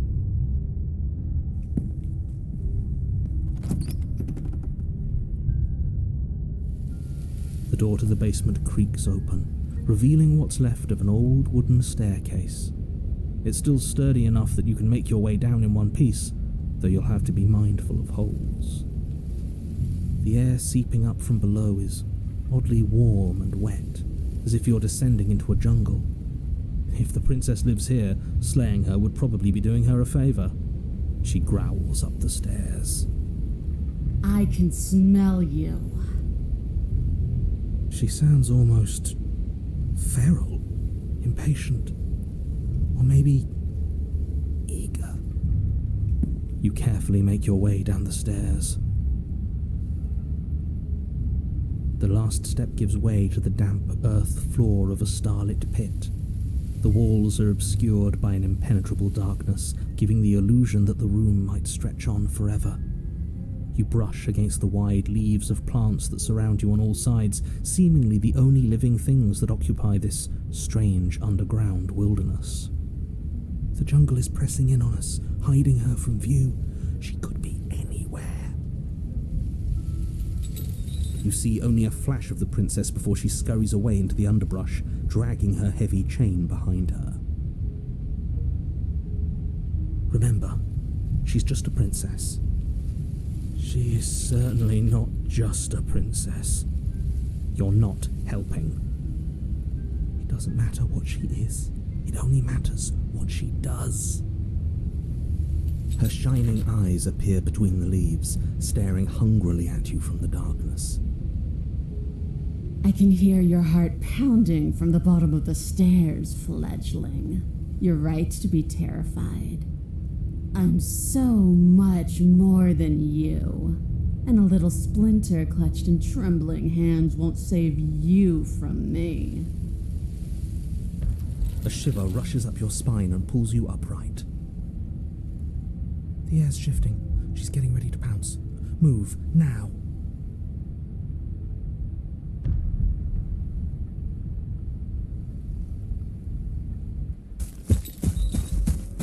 You lunge to the side, picking a direction on instinct. As you land, you're buffeted by a gust of air, disturbed by the sudden motion of a massive body. The princess. In an instant, she's pounced on the spot where you would have been, her chains rattling across the floor behind her.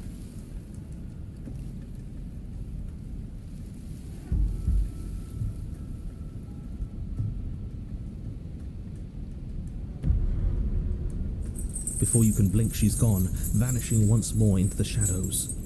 But you still feel her gaze on you. You're faster than you were before, but you're still meek, reactive, prey. You whirl around to find her, and your gaze meets hers, a pair of shining eyes peering out at you from just beyond the basement stairs. So she's cut off our escape. Shit, what do we do?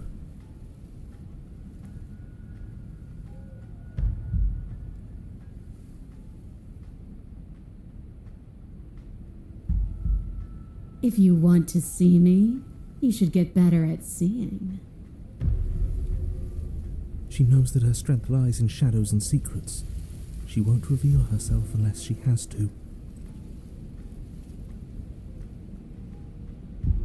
I want to swallow you whole, and I will get what I want. You have no exit. You have no hope.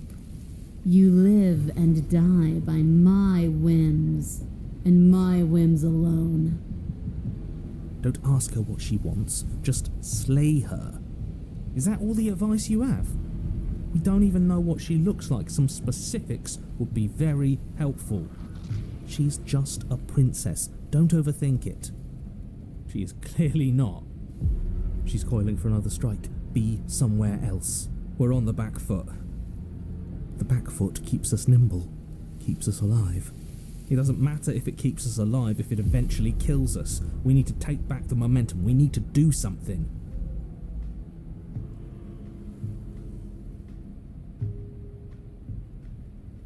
This isn't going to work. We're in her domain. We just have to stay alive. If we keep dodging her forever, we're going to get tired. We're going to slip up. We have to take a risk. As the princess lunges from the shadows once more, you tighten your grip on the blade and lash out. It strikes, cutting deep, and the princess loses her focus, crying out in pained surprise as she crashes into you. You're sent sprawling and can already feel the massive bruise blossoming on your ribs as she scrambles back into the darkness. Ha! Look at that! We wounded her! And she wounded us. Bad trade. That hurt. Are you just the cornered animal you seem to be? Or could you be a rival? She rears back, then leaps at you, more forceful, more ferocious, more serious. The scuffle is brief, and though you inflict a few deep wounds, you find yourself quickly overwhelmed by her savagery. You collapse to the floor, and she wastes no time before pouncing on you in a flurry of claws and blood, your nerves barely able to keep up with the onslaught. By the end, you're lying in a nest of your own intestines, spine severed, blood rapidly draining out onto the jungle floor. The princess, drenched in both her blood and yours, idly prods your body.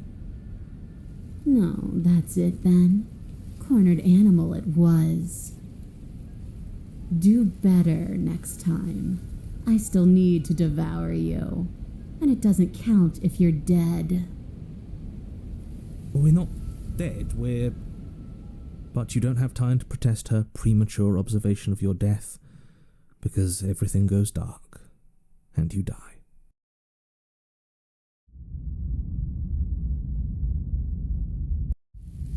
You're on a path in the Yeah, we are. And this time we're not gonna run until we die. We're taking her head on and we're winning. You felt her. She didn't have a soft underbelly. She didn't have blind spots. What could we have done that would have saved us from her hunger? When someone tries to make you dead, you have to hit them back. You have to show them your authority. There's nothing worse than a bully that thinks they own you. Great. So you've been here before. That doesn't bode well. You're not supposed to have been here before. This is supposed to be one and done. Oh, shut up. It bodes fine. You're the reason we're stuck in this shit situation. Now I have to do the hard work of dragging us out. And how do you intend to do that? We're going to fight her, and we're going to win. There's a reason she slinks around in the shadows. Well, no complaints here. Now hold on. We're not just going to let the fact that he knows things about this whole Lupin situation go, are we? He's not important. He can have his secrets for all I care. She's killed us twice now, and that's enough of a reason for us to want her dead.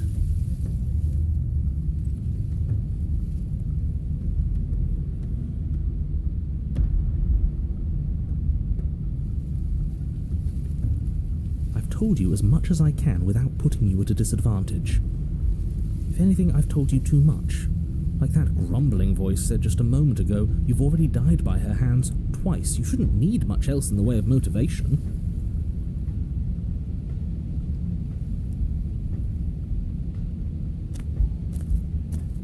You make your way down to the cabin. Your fated confrontation awaits.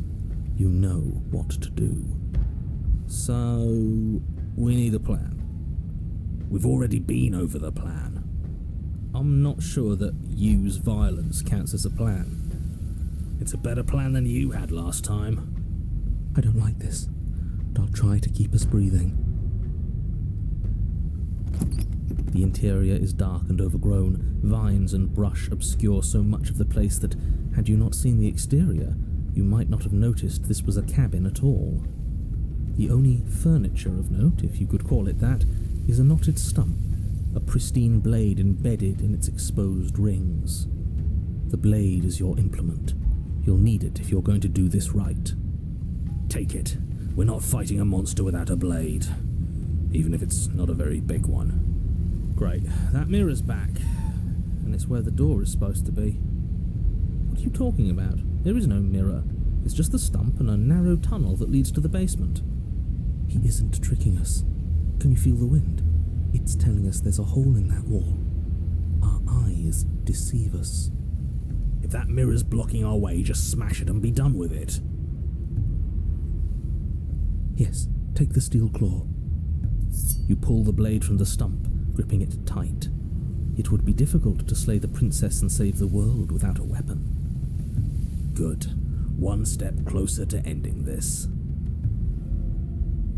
You step forward, approaching the small hole that leads to the basement, hesitating before you enter the princess's lair. You heard him. Stop hesitating and smash that antique.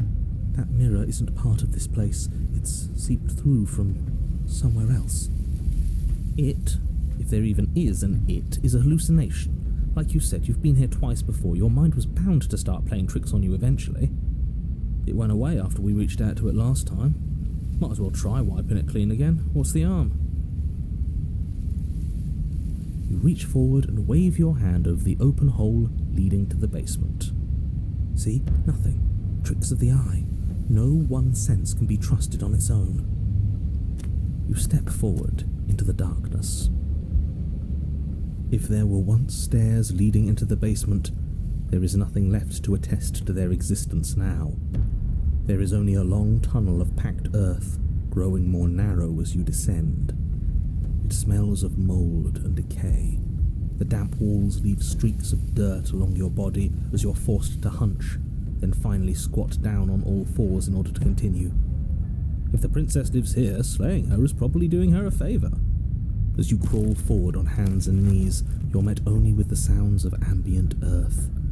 No voice slinks confidently up the stairs, no entity threatens violence or pleads for safety. Stay quiet.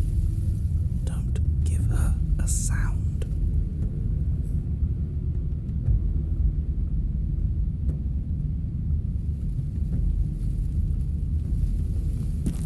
You say nothing, maintaining the silence as you carefully make your way down into the basement.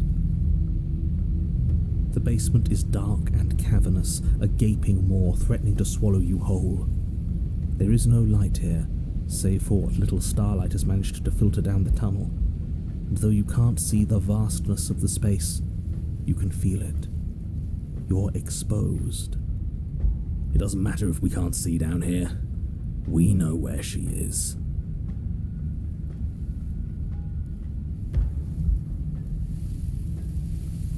You step into the shadows and are enveloped in total darkness.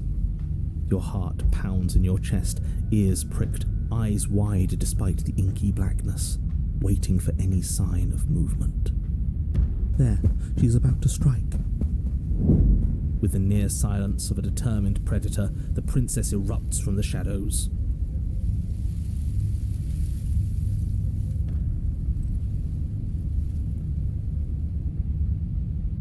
You're quick to react, swinging your blade, its tip intercepting her before she can draw first blood. She recoils, stunned for a brief moment. See, I told you. We needed to assert our might. We needed to prove to her that she can bleed too. She'll doubt her every move now.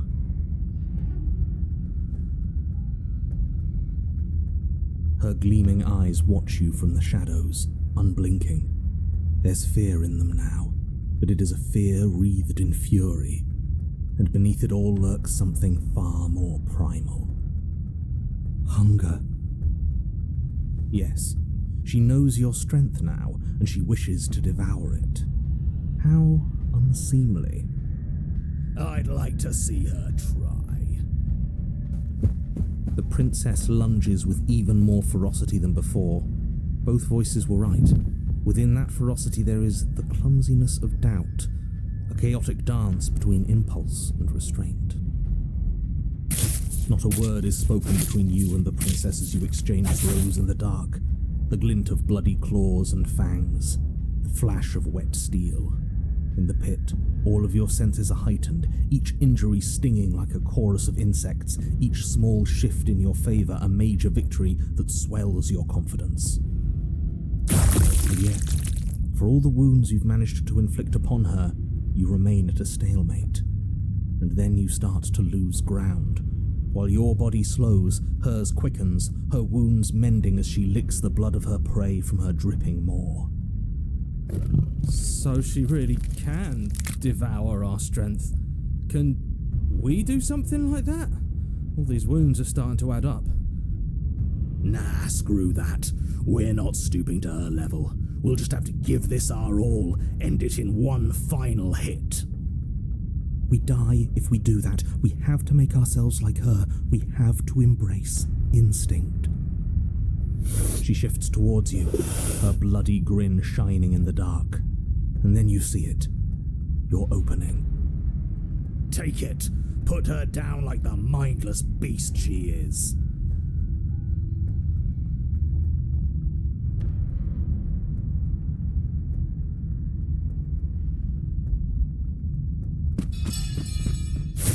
You hurl yourself towards the princess's body, carving into her not with steel, but instead with tooth and claw. You are a blur of bloodied things that tear and rend. Yes. Yes. We are not prey. We are more.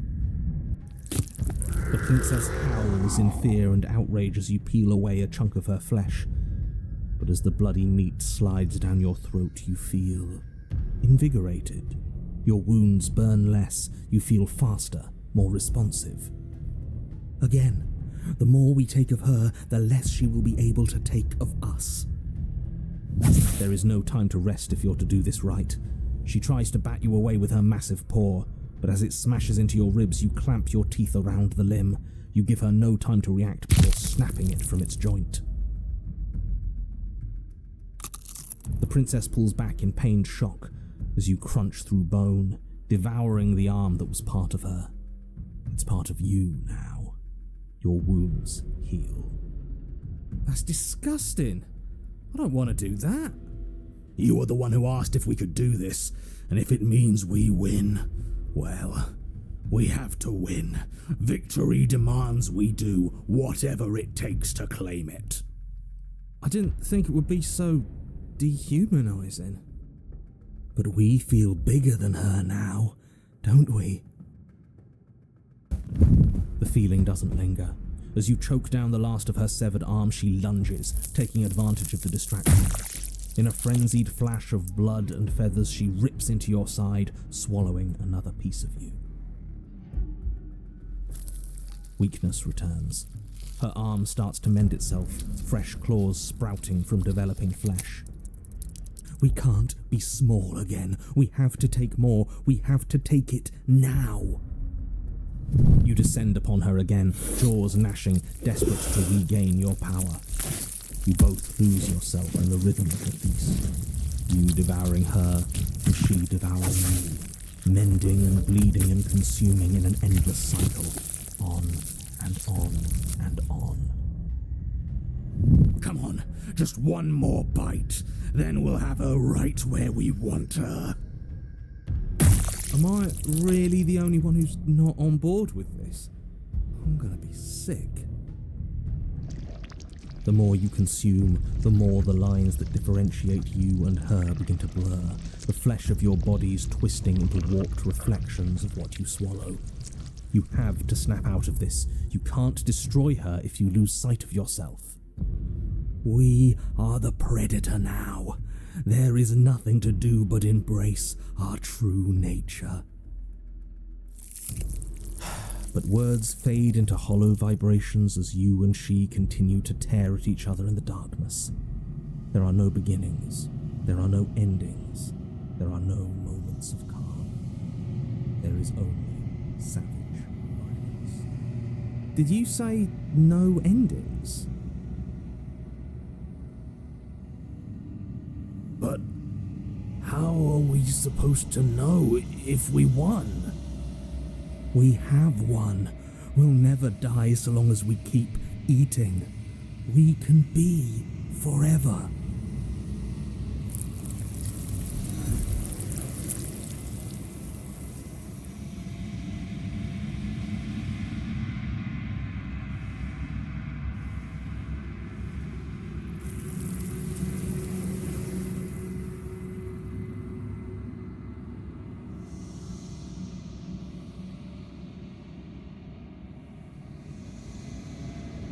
She's gone.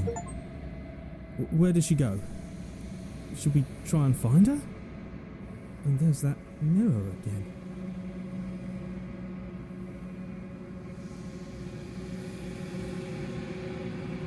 This doesn't feel right. It feels different. Final. That thing reeks of death. Screw the mirror. We just need to find the princess.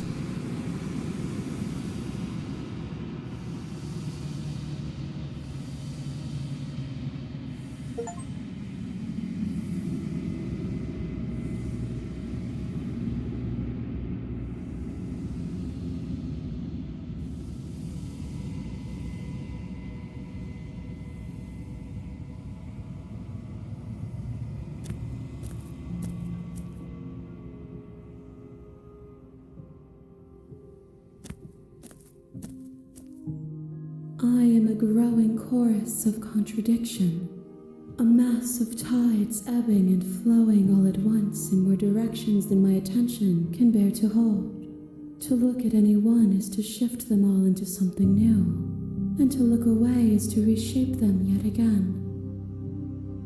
All of me is changing, and yet the rest of me is still the same.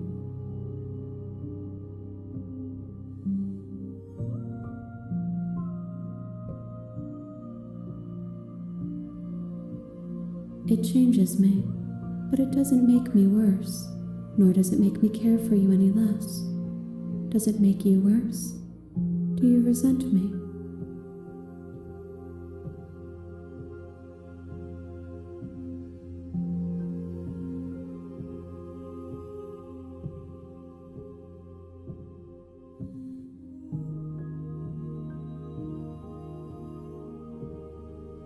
It does seem small from here, and the more we journey, the smaller each of those steps will be, but that doesn't make any of them less special.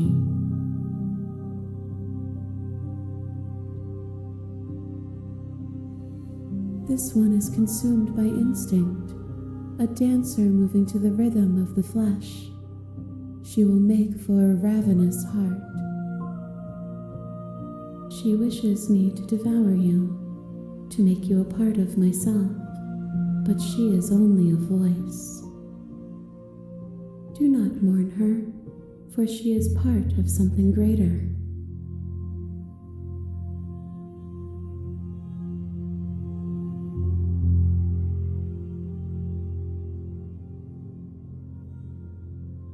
My perspectives are shadowed.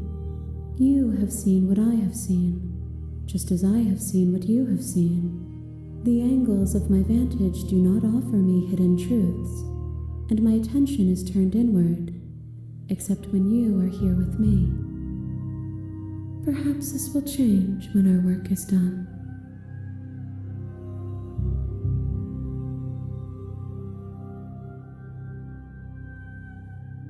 As easily as you can stand to be you, you are like me. Even if you have chosen not to look at the corners of you that do not fit, even if you have chosen to ignore the brilliant contours of your soul.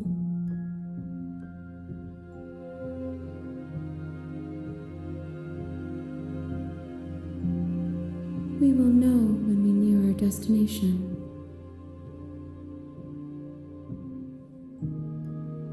I will be here when it is time for us to meet again.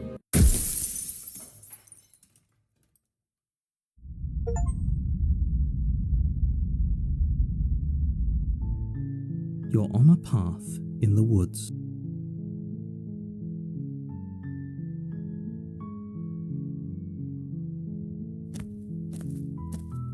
You make your way up the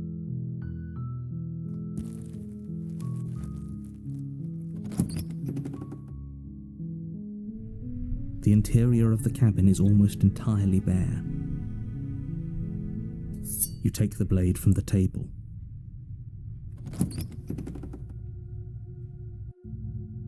The door to the basement creaks. Good. You're still listening to reason. You walk down the stairs and She's so coldly beautiful. Is she really a threat to the world? That isn't a good idea. Just drop the knife, and maybe the two of us can talk things out. She's right, we shouldn't. We should just drop the blade. Don't you dare. It's fine. We can decide what we want to do after. You ignore the trembling in your hands. Then I'm not talking to you. Doubt, unfortunately, clouds your thoughts as you...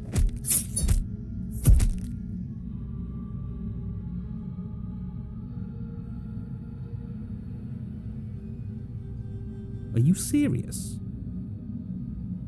It's a good idea. We've taken some bad hits, but we've dealt some too. She has to be feeling it more than we are.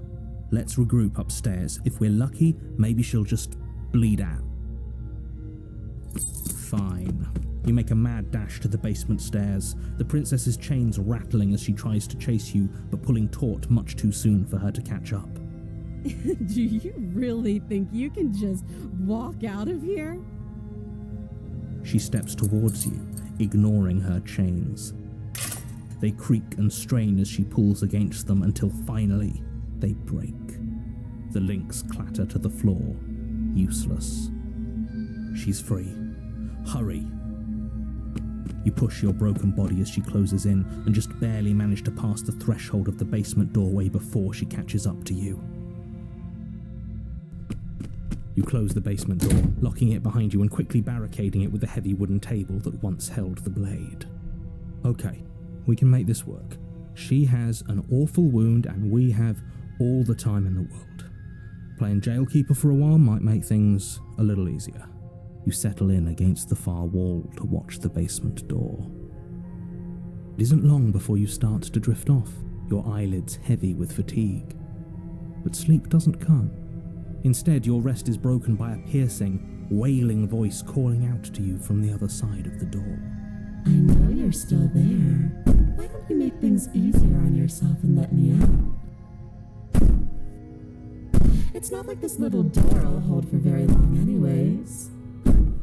It's probably a good idea to try to get back on my good side. She sounds terrifying. Like she's less of the princess you saw and more like something out of a nightmare. As she violently rattles the door, you do your best to shut her out of your mind. When I get out of here, I'm going to pick you apart piece by piece. I won't forget what you did, and I'll never forgive it. You don't know the kind of enemy you've made tonight. It doesn't sound like she's getting any weaker. No, it doesn't.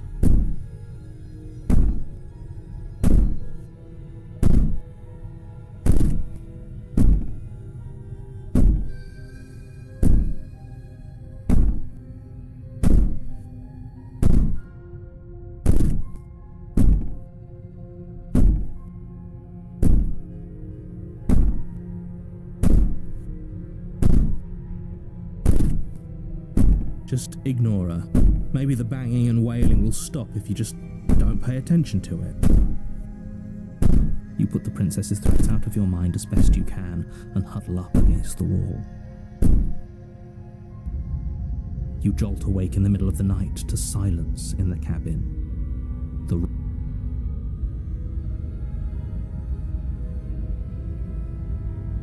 Where is she? Thanks for helping me get out of that awful basement.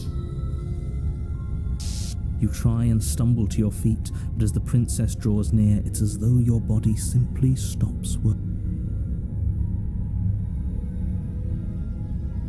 It isn't all at once. The paralysis comes in waves. First your toes go numb, and then your feet, and then your legs.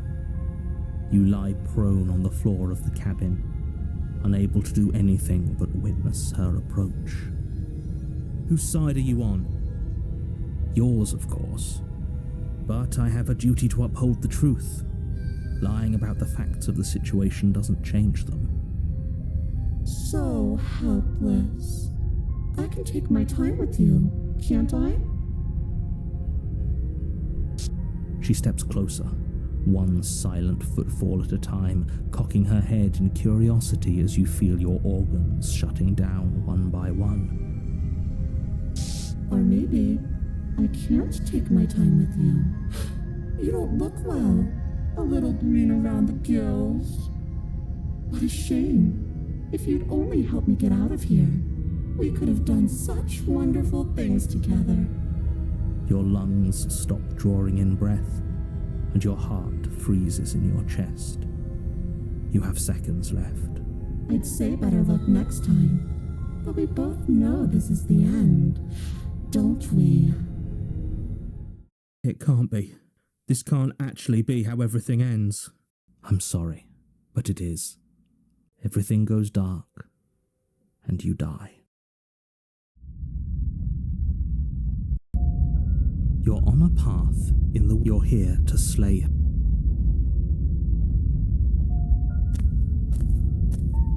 A warning. She will. I don't think it doesn't matter. Don't trust anyone.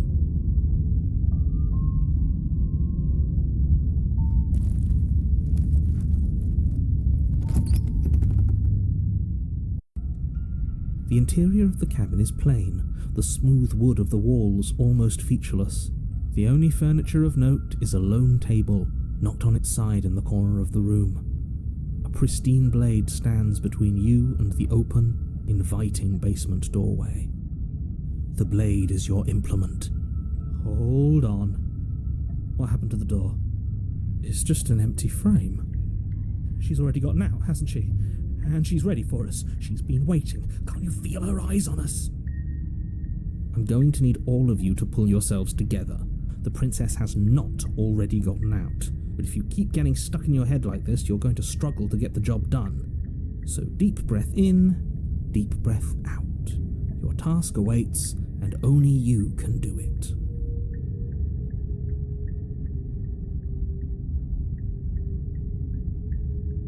We should have taken the knife again. I don't think she's going to take an olive branch. We need something sharper. You cross over the threshold and onto a series of isolated steps suspended in darkness. More eyes, too. You never mention the eyes. The air seeping up from below reminds you of fresh lightning and static, as if you're descending into a place that isn't meant for a creature of flesh and blood. If the princess lives here, slaying her would probably be doing her a favour. Her cruel and playful voice prances up the stairs. I didn't think you'd come back. We're gonna have a lot of fun, you and I. Come back? She must have you confused with someone else.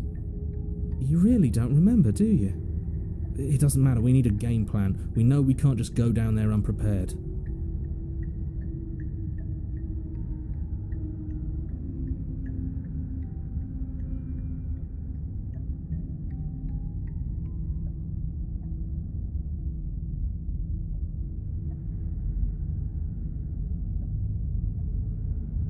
Didn't you hear my warning a minute ago?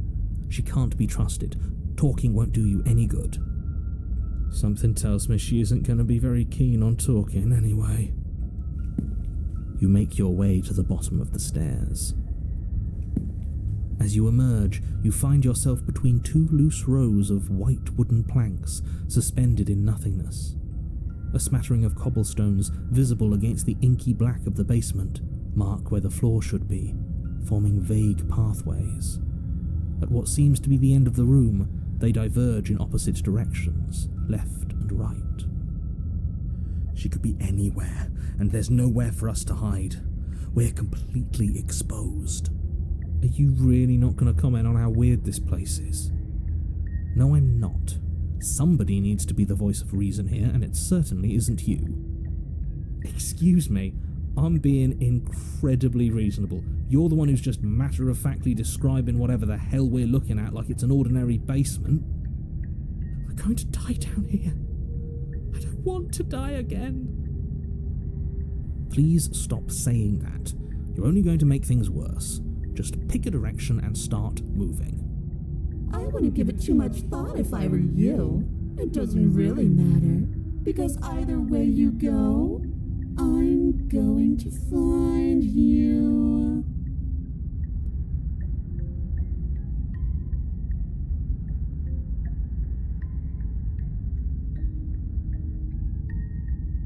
You turn to the right. A faintly outlined path lies before you. There you are. I told you I was going to find you. As the princess approaches, your legs suddenly go numb. Your arms quickly follow. This is it, isn't it? No little knife this time. It's almost like you want me to get you. There has to be a way out of this. Think. What did you do? Pull yourself together. She isn't supposed to be like this. I wonder how many times I'll get to play with you before you break. Your vision cuts out as your blood begins to coagulate. It's as if every part of your being is coming to a lurching halt. Heart, lungs, liver, nerves. Your lungs pull in a desperate gulp of air as your eyes shoot back open. What are you doing? I'm working. Do you want this body to function, or do you want... And then experience stops once more as your body reapproaches death. Okay, whatever you were doing, please just start doing it again. Are you sure about that? Are you sure that's what you want, or do you want to interrupt me some more? You have seconds left. Yes, I'm sure. Heart, lungs, liver, nerves. Again, your eyes shoot open as you gasp for breath. Can't decide what you want to do, can you? Lungs. Oh well, standing there gasping like a fish is more fun than dead. Even if you look ridiculous. Nerves. She isn't attacking us. Lungs. Why? Liver. The why doesn't matter. She's already proven her ill intent. Don't lose sight of your mission. Nerves. Heart. And how are we supposed to do that? We don't have a weapon. The way out of here is nowhere to be seen. Lungs. That isn't my fault. It doesn't matter whose fault it is because fighting her isn't an option, right? Liver. Then you should get looking, shouldn't you? Liver, nerves, heart, lungs, liver, nerves, heart, lungs, liver, nerves, heart, lungs, liver, nerves, heart, lungs, liver, nerves, heart, lungs, liver, nerves, heart. Because I don't want to. And even if I did, I don't have to. Look at the way you're struggling to stay alive.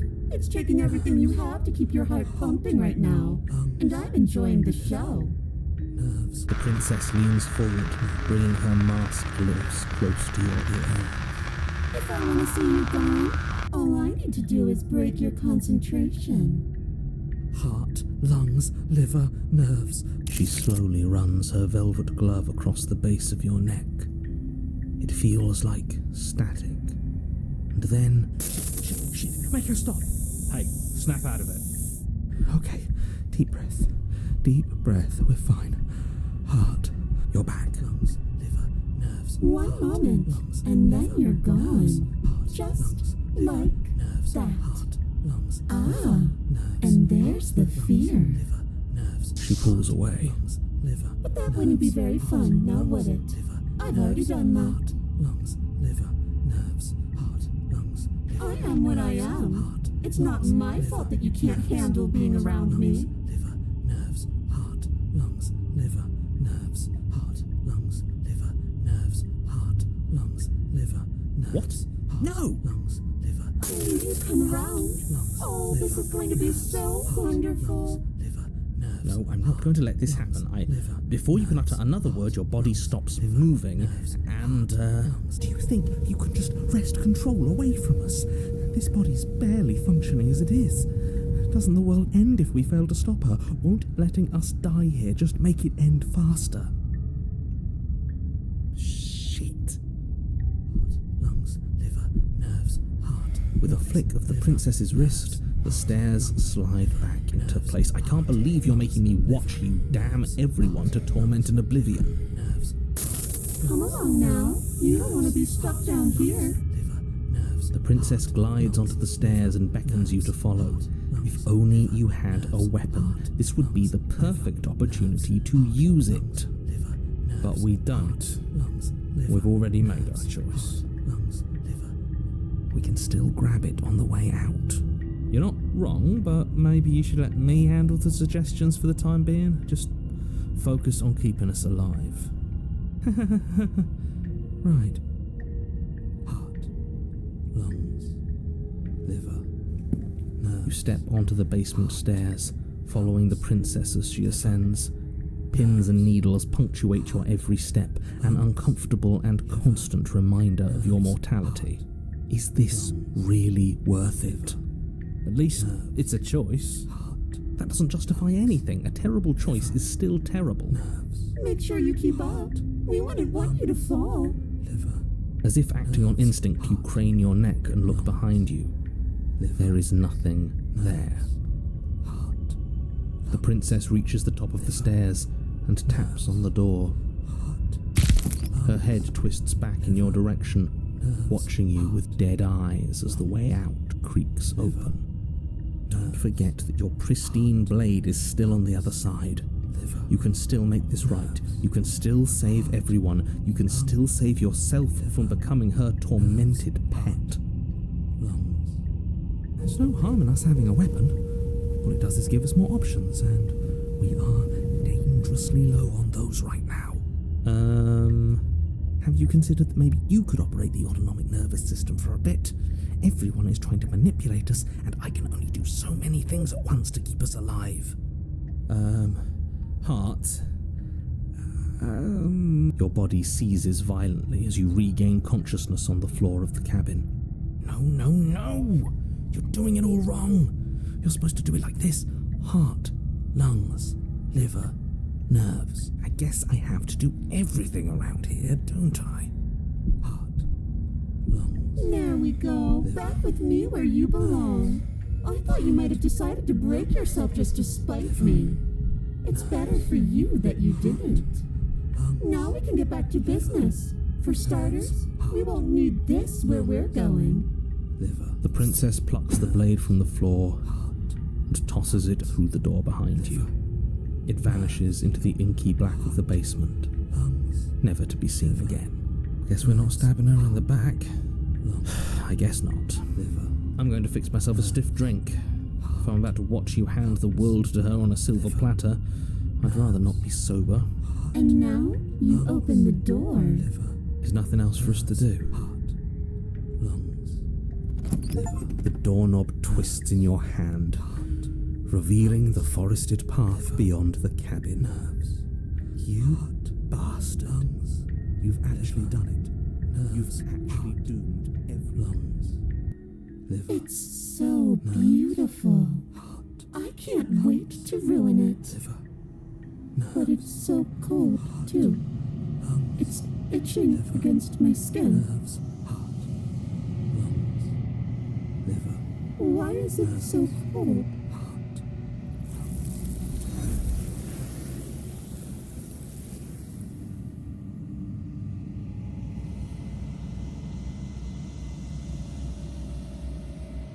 She's gone. Where did she go? Should we try and find her?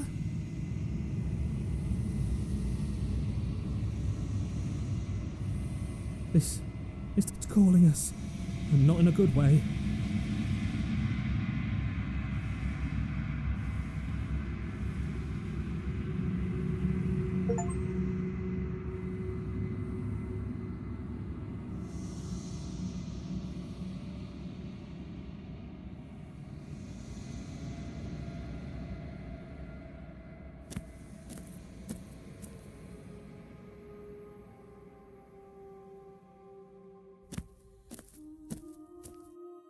There's a world beyond the endless walls of the long quiet.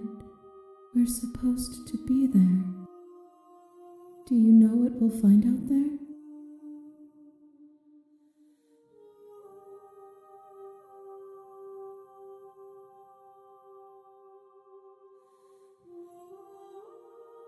We are real. Nothing is an idea that dwells in the absence of something. But nothing cannot exist on its own, and because of that, nothing can't exist.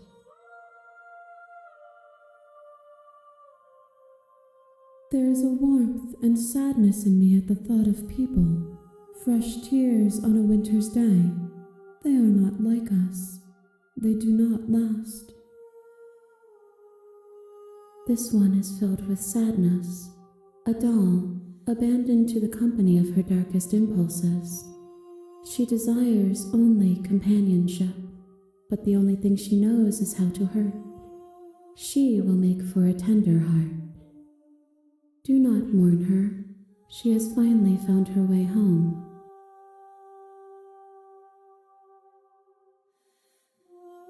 If I did, I would already be awake.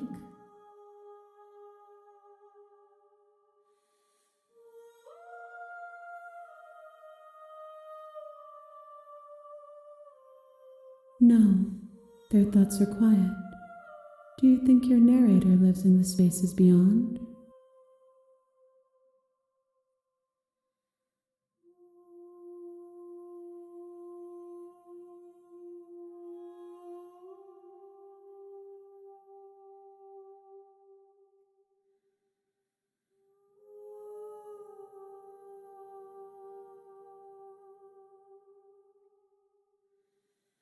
I am on the cusp of my awakening. Perhaps you are on the cusp of yours.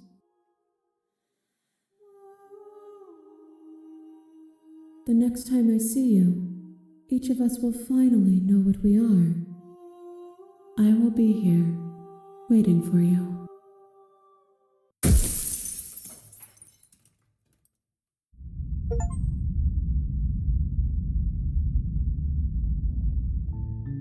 You're on a path in the woods, and at the end of that path is a cabin. And in the basement of that cabin... Of course I haven't. Why would I... You make your way up the short path to the cabin.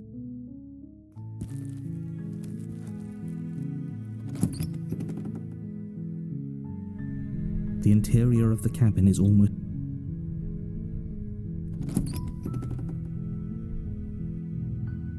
The door to the basement... How many times do I have to tell you how dangerous letting her out of here would be before it finally sinks in? Wait, really? You're here to rescue me? I was starting to think I'd be stuck down here forever. Come downstairs. I want to see the face of my rescuer.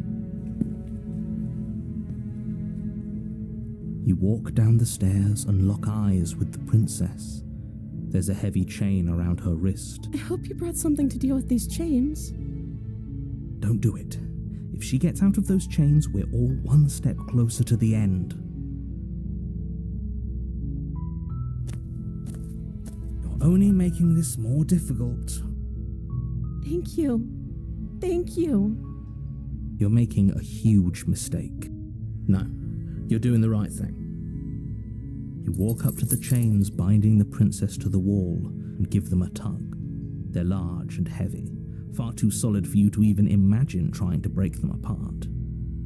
I'm guessing you don't have the key? Maybe it's somewhere upstairs. Doubtful. Whoever locked the princess away down here intended for her to never see the light of day. Okay, I'll be here. You attempt to make your way out of the basement, but the door at the top of the stairs slams shut. You hear the click of a lock sliding into place. Is someone else here?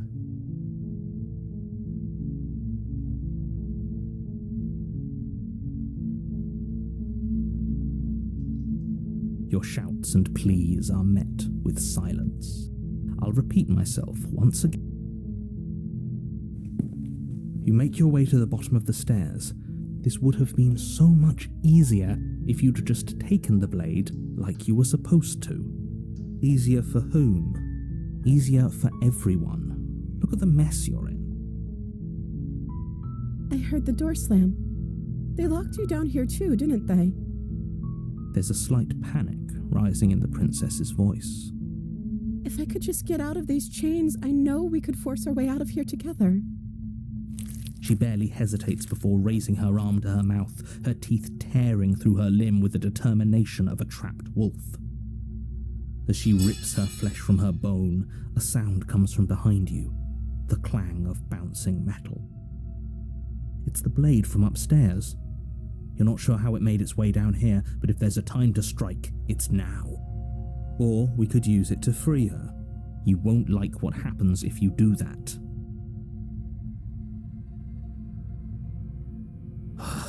Fine. Against your better judgment, you place the blade against the ragged, self-inflicted wound on the princess's arm, just above the unyielding chain binding her to this place. You cut into her flesh. The blade is sharp, and it takes little effort to crack through the bone of her arm. Her limb falls to the ground, and the heavy chains follow suit.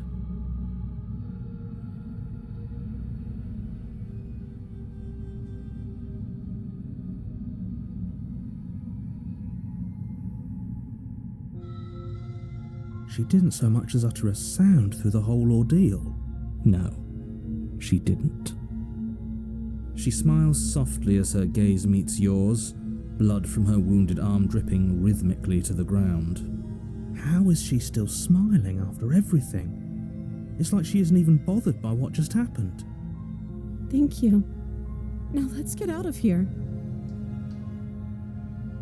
No, we won't have any of that. The stakes are too high. You can't just let her escape into the world. No, I can't just let her escape into the world. As the princess approaches the bottom stair, your body steps forward and raises the blade. Wait, this isn't fair. You can't just do that. Watch me. What are you doing?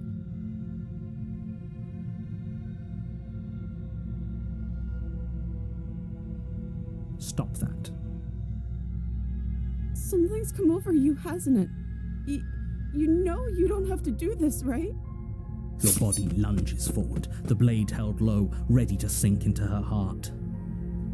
But the princess dodges, stumbling back against the wall before the blade has a chance to connect.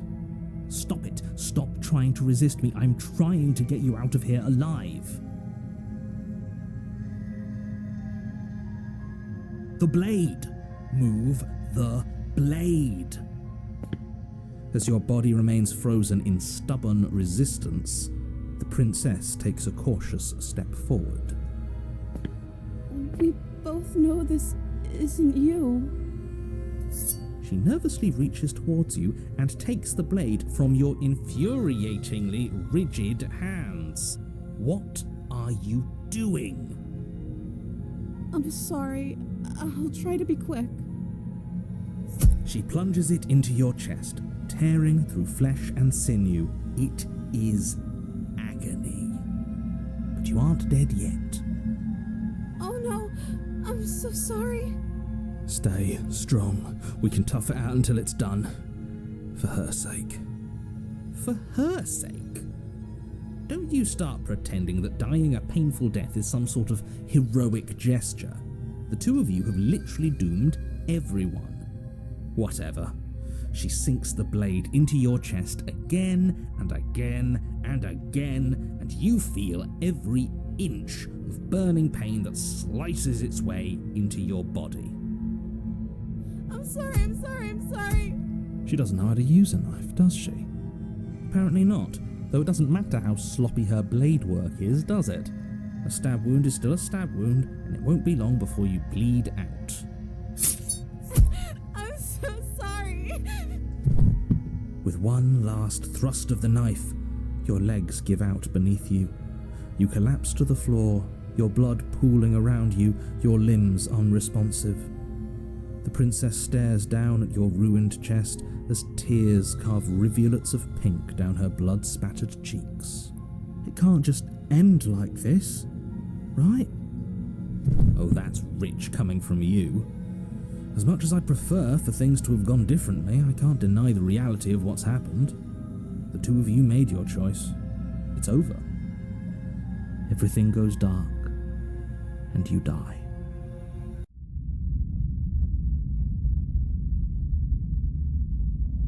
You're on a path in the woods, and at the end of that path is a cabin. And in the basement of that cabin is a princess. You're here to...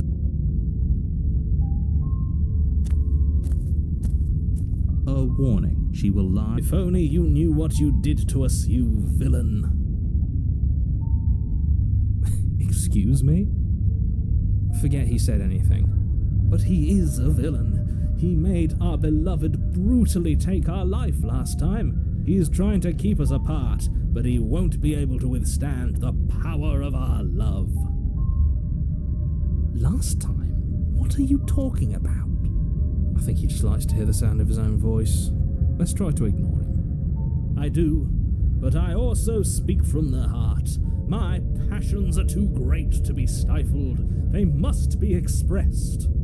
Sure, yeah, your passions are strong and all, but not everyone needs to hear them. Some things are better kept quiet.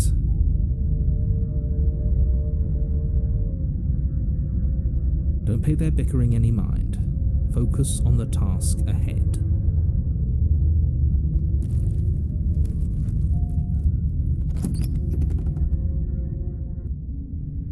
The interior of the cabin is clean and elegant, its stone walls draped in fine threaded tapestries, a prison befitting a royal prisoner. The only furniture of note is an ornate wooden table with a pristine blade perched on its edge. The blade is your implement. You'll need it if you want to do this right.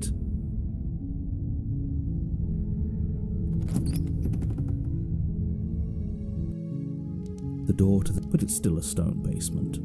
If the princess lives here, slaying her is probably doing her a favor. A soft voice carries up the stairs. Hello? Is someone there? Her voice. It's somehow even more beautiful than last time. I think we're in love. Okay, I'm with you that we should be doing whatever we can to save her, but saying we're in love is a bit much, don't you think?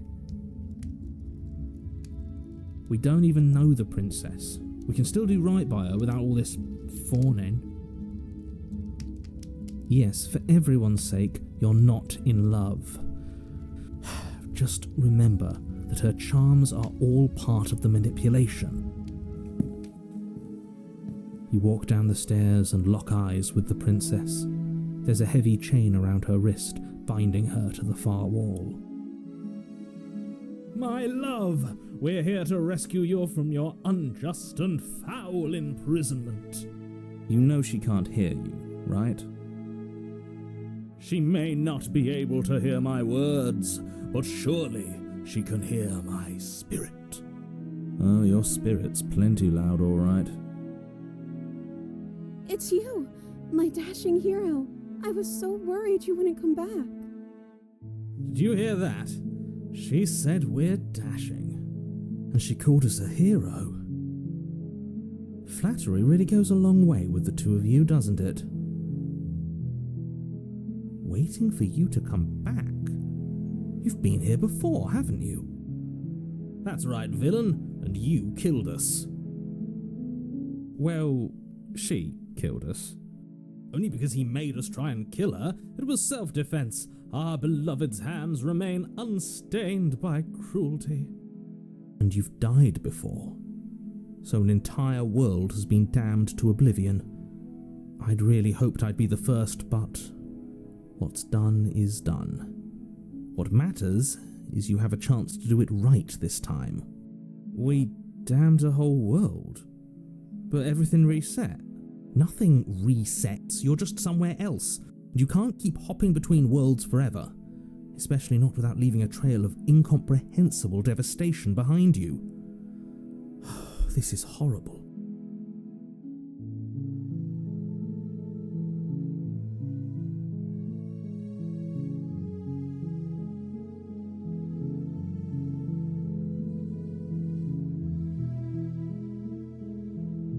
You died, and now we're talking.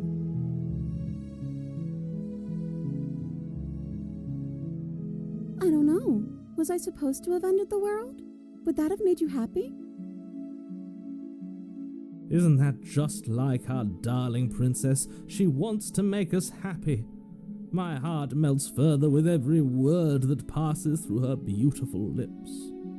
Are you listening to her? That's a confession.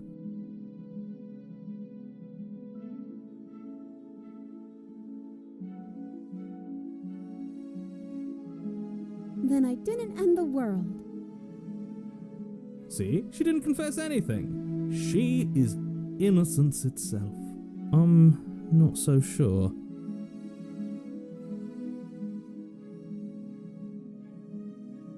Rescue her? What are you talking about? Did you forget that she's a world-ending monstrosity? And even if you wanted to unleash her onto the world, despite the complete moral disaster that would be, you'd have to get her out of those chains. Good luck with that. Don't you see how dainty her hands are? We'll be able to slip her out with ease. No, she's a prisoner here. You can't just slip her hand through the chains. If her hand could just slip out of the chains, why hasn't she done it already? Because we've yet to present her with her freedom. I'm not sure I follow. Would you rather believe me, a passionate heart guided by love and my own good nature, or would you rather believe the devil on your shoulder who tells you what you can and cannot do? I think I'd rather believe in facts. Ah, so you're one of those empiricists. One of us has to be. Then let me show you a brand new truth. Narrator, we courageously step forward and free our beloved from her bindings. No, I can't let you do that. If you take another step towards the princess, You'll what? Take over our body and force us to try and kill her? I would if you had a weapon. Not on my watch, villain. My passions contain titanic depths, and if you try anything that might harm our dearest, I will end our life without a second thought. You wouldn't. I would. I'd listen to him if I were you. He has a lot of strong feelings, and doesn't the world end if we don't stop her? You approach the princess and gingerly slide her hand from her bindings. That shouldn't have worked. I'll be damned. We're doomed. I can't believe it. But I guess I have to. I told you, there's no life more worth living than that of a true believer. I'm free, and you're not trying to kill me this time.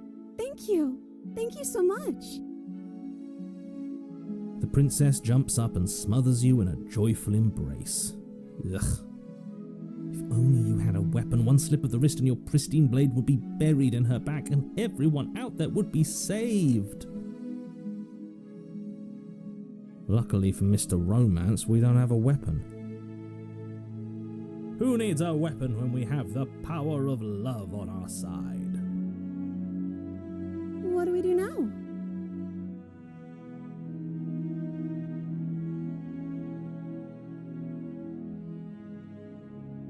Let me guess. End the world? Spoken with the rank cynicism of someone who has never felt love in his heart. I don't actually know. Nobody's ever asked me what I wanted before. She doesn't even know what she wants. You may have had her all wrong. What if this whole thing is just a misunderstanding? What if she doesn't want to end the world? You're so gullible. Is the only thing you've ever doubted the actual truth? I think I want to leave. And I think... The princess closes her eyes in deep reflection. And then she shrugs. I don't know. What do you want to do?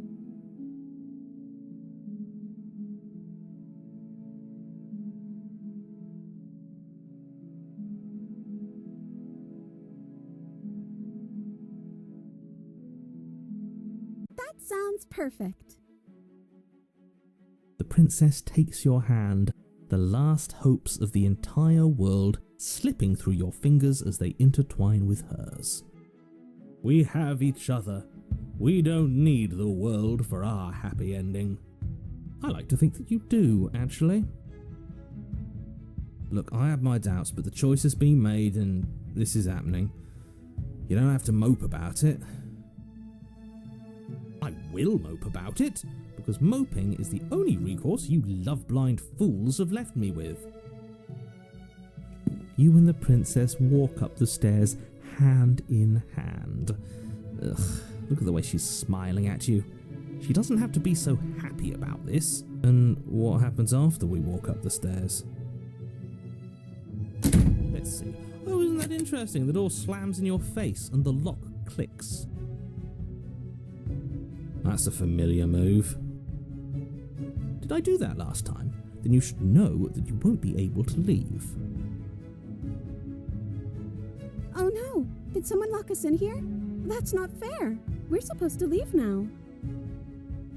She's right. It isn't fair. But the unfairnesses of the world are no match for the strength of true love. Enough with this true love nonsense. You just met her. Of course you wouldn't understand. Our passions run deeper than anything you have ever known. Are you listening to this? You don't have to go along with the every whim of that delusional voice. I'm just along for the ride at this point.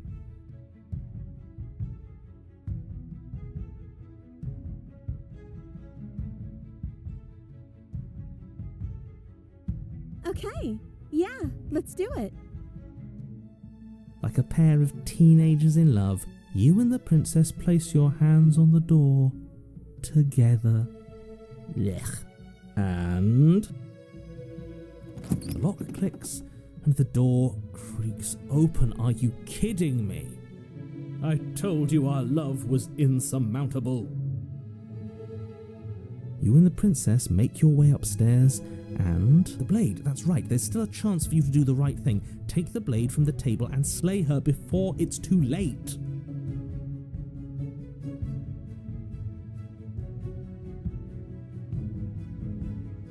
You're enjoying this, aren't you? You're taking every opportunity you can to draw out the end of the world and make me suffer. I hate you. You know, if her walking out that door is really going to end the world, can't we all just stay here? Seems like an easy win for everyone. That's not how this works. Yes, what he said. That's not how this works.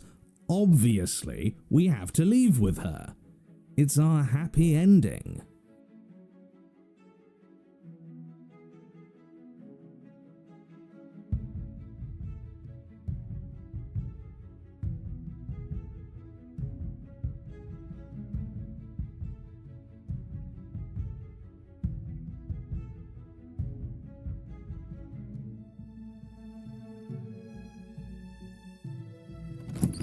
Yes, I suppose you are going to do that, aren't you?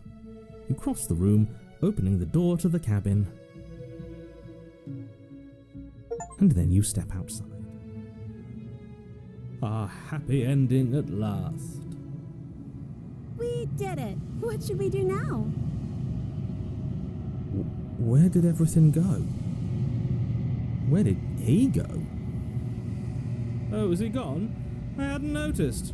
I was too busy staring deep into our beloved's eyes. I'm cold. Is being happy supposed to be so cold? She's cold. Quick, our feathers. Pluck them all and weave her a coat worthy of a princess.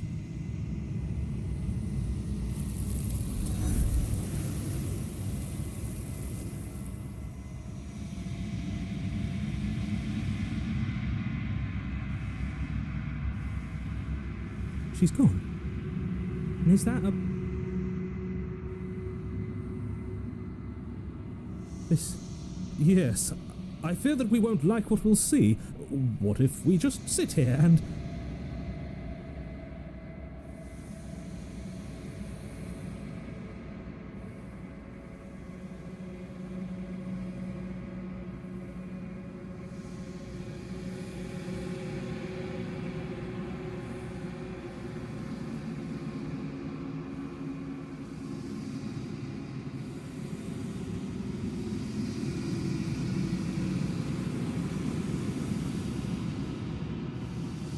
I think you know what I am.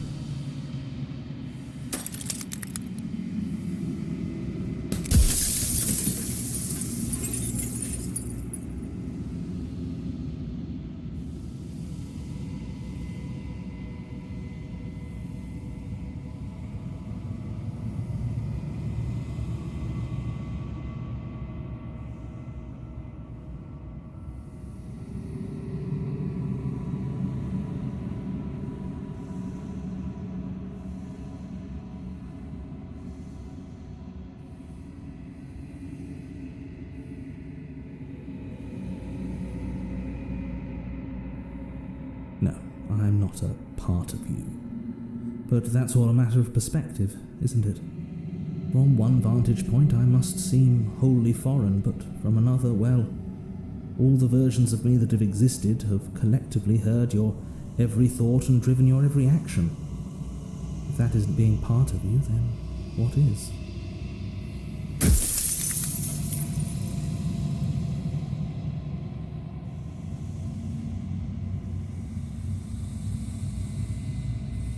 The narrator. Yes, I suppose that's my job, isn't it? You needed help after all, an objective voice to guide your blade. But you were never supposed to see me. I wonder how many worlds you've damned to extinction to fall this far.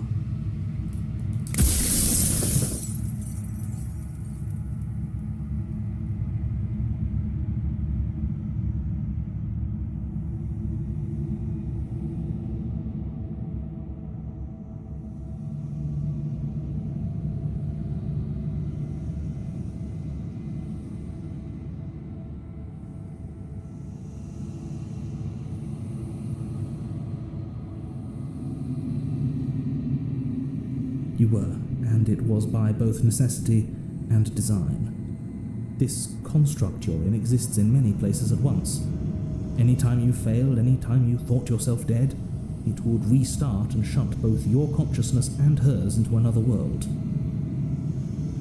But you'll be awake soon, and then it won't be able to work like that anymore.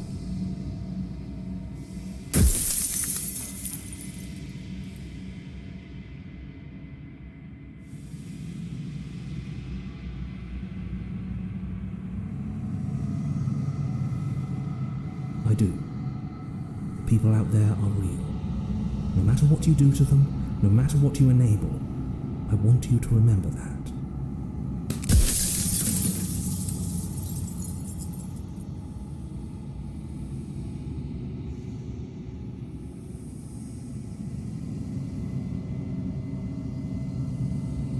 Perhaps they thought that admitting to it would have pushed you to certain realizations that would have made finishing your task impossible.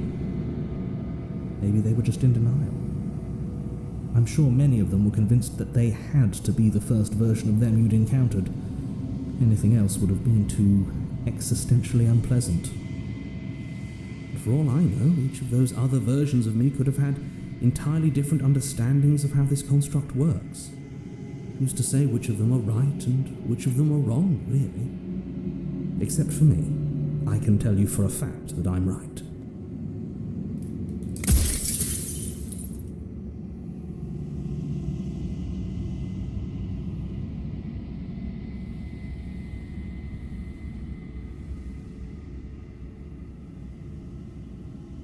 You're the long quiet, the god I made to rid the world of death.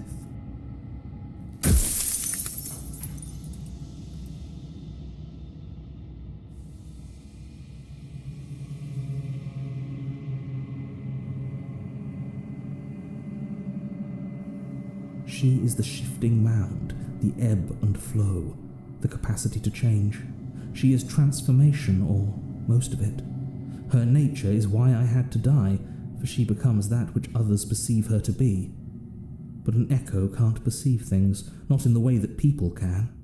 So I tucked a part of myself into the folds of this construct to guide you. This isn't the end just yet. You can still destroy her and save everyone. You were made to do this single task, and you will still have a chance to fulfill your purpose once I'm gone.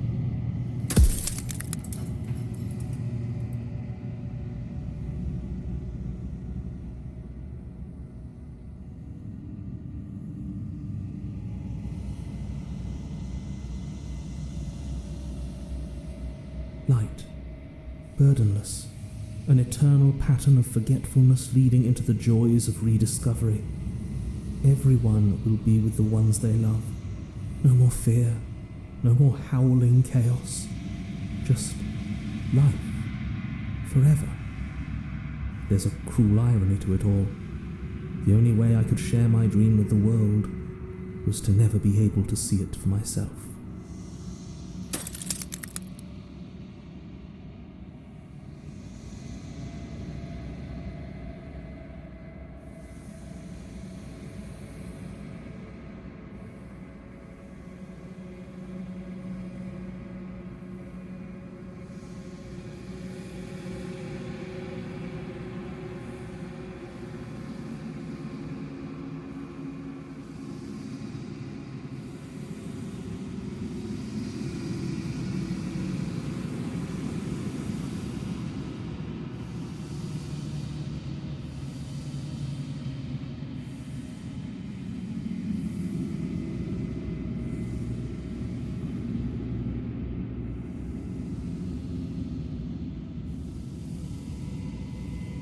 Should you need to ask that question, there's nothing I can say to move you.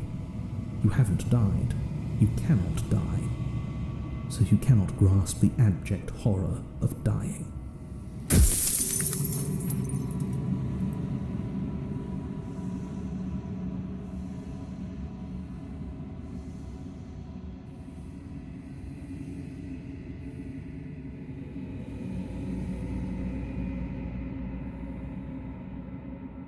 Of course not. The only way this construct could function was if nobody knew what it was doing. But the bones of the universe are old. It's on the cusp of its dying breath, and the people out there are consumed with thoughts of oblivion. When the patterns are wiped from the sand, when the board is reset, who will remember them? All I've done is give them a chance to live outside of the shadow of the end.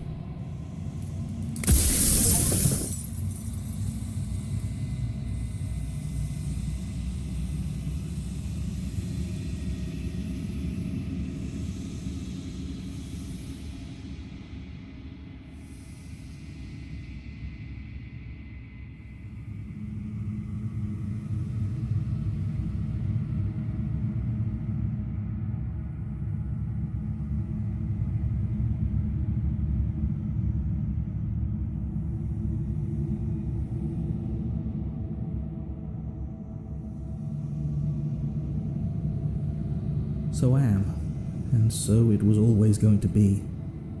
I'm just an echo, and every echo fades away. You know what you have to do.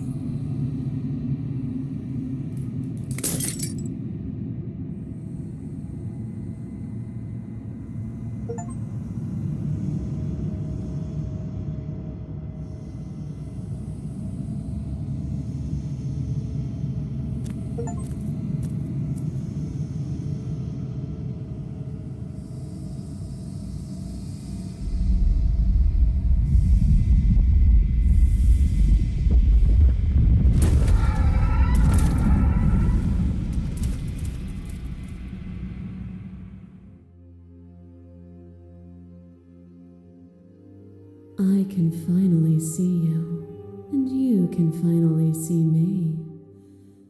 It's been so long, and my heart has ached for this moment. I've missed you dearly.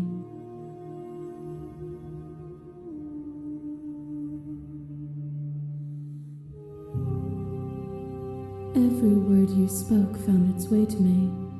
I know him, and I know his construct. He was deluded by his fear of death. Pay him no mind.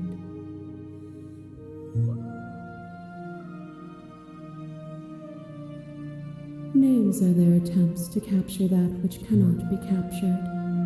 They call me the shifting mound, a pale imitation of what I actually am.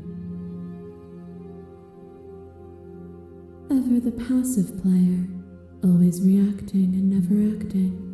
But it's woven into your nature, isn't it? When the echo spun us from one into two, he gave you a choice and me a role to play. I am not death, but I contain it in my multitudes. So, will you attempt to destroy me and bring about a world devoid of death and the possibility of meaning? Or will you open the final doors to our liberation?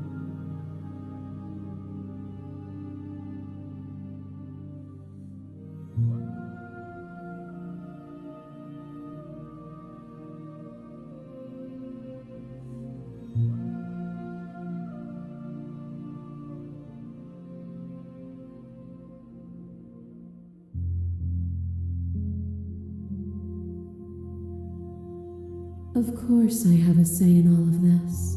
You and I share reflections of each other's burdens, just as you and I share reflections of each other's gifts. If we didn't, the winding paths that brought us here wouldn't have been full of strife and conflict.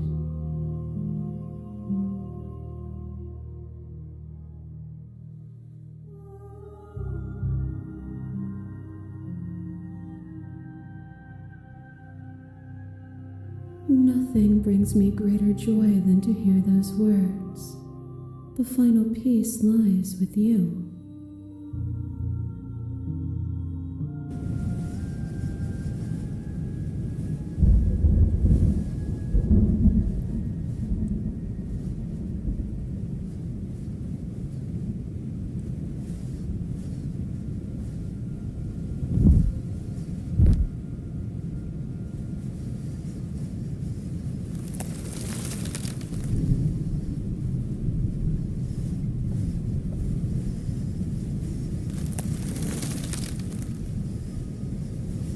I love you.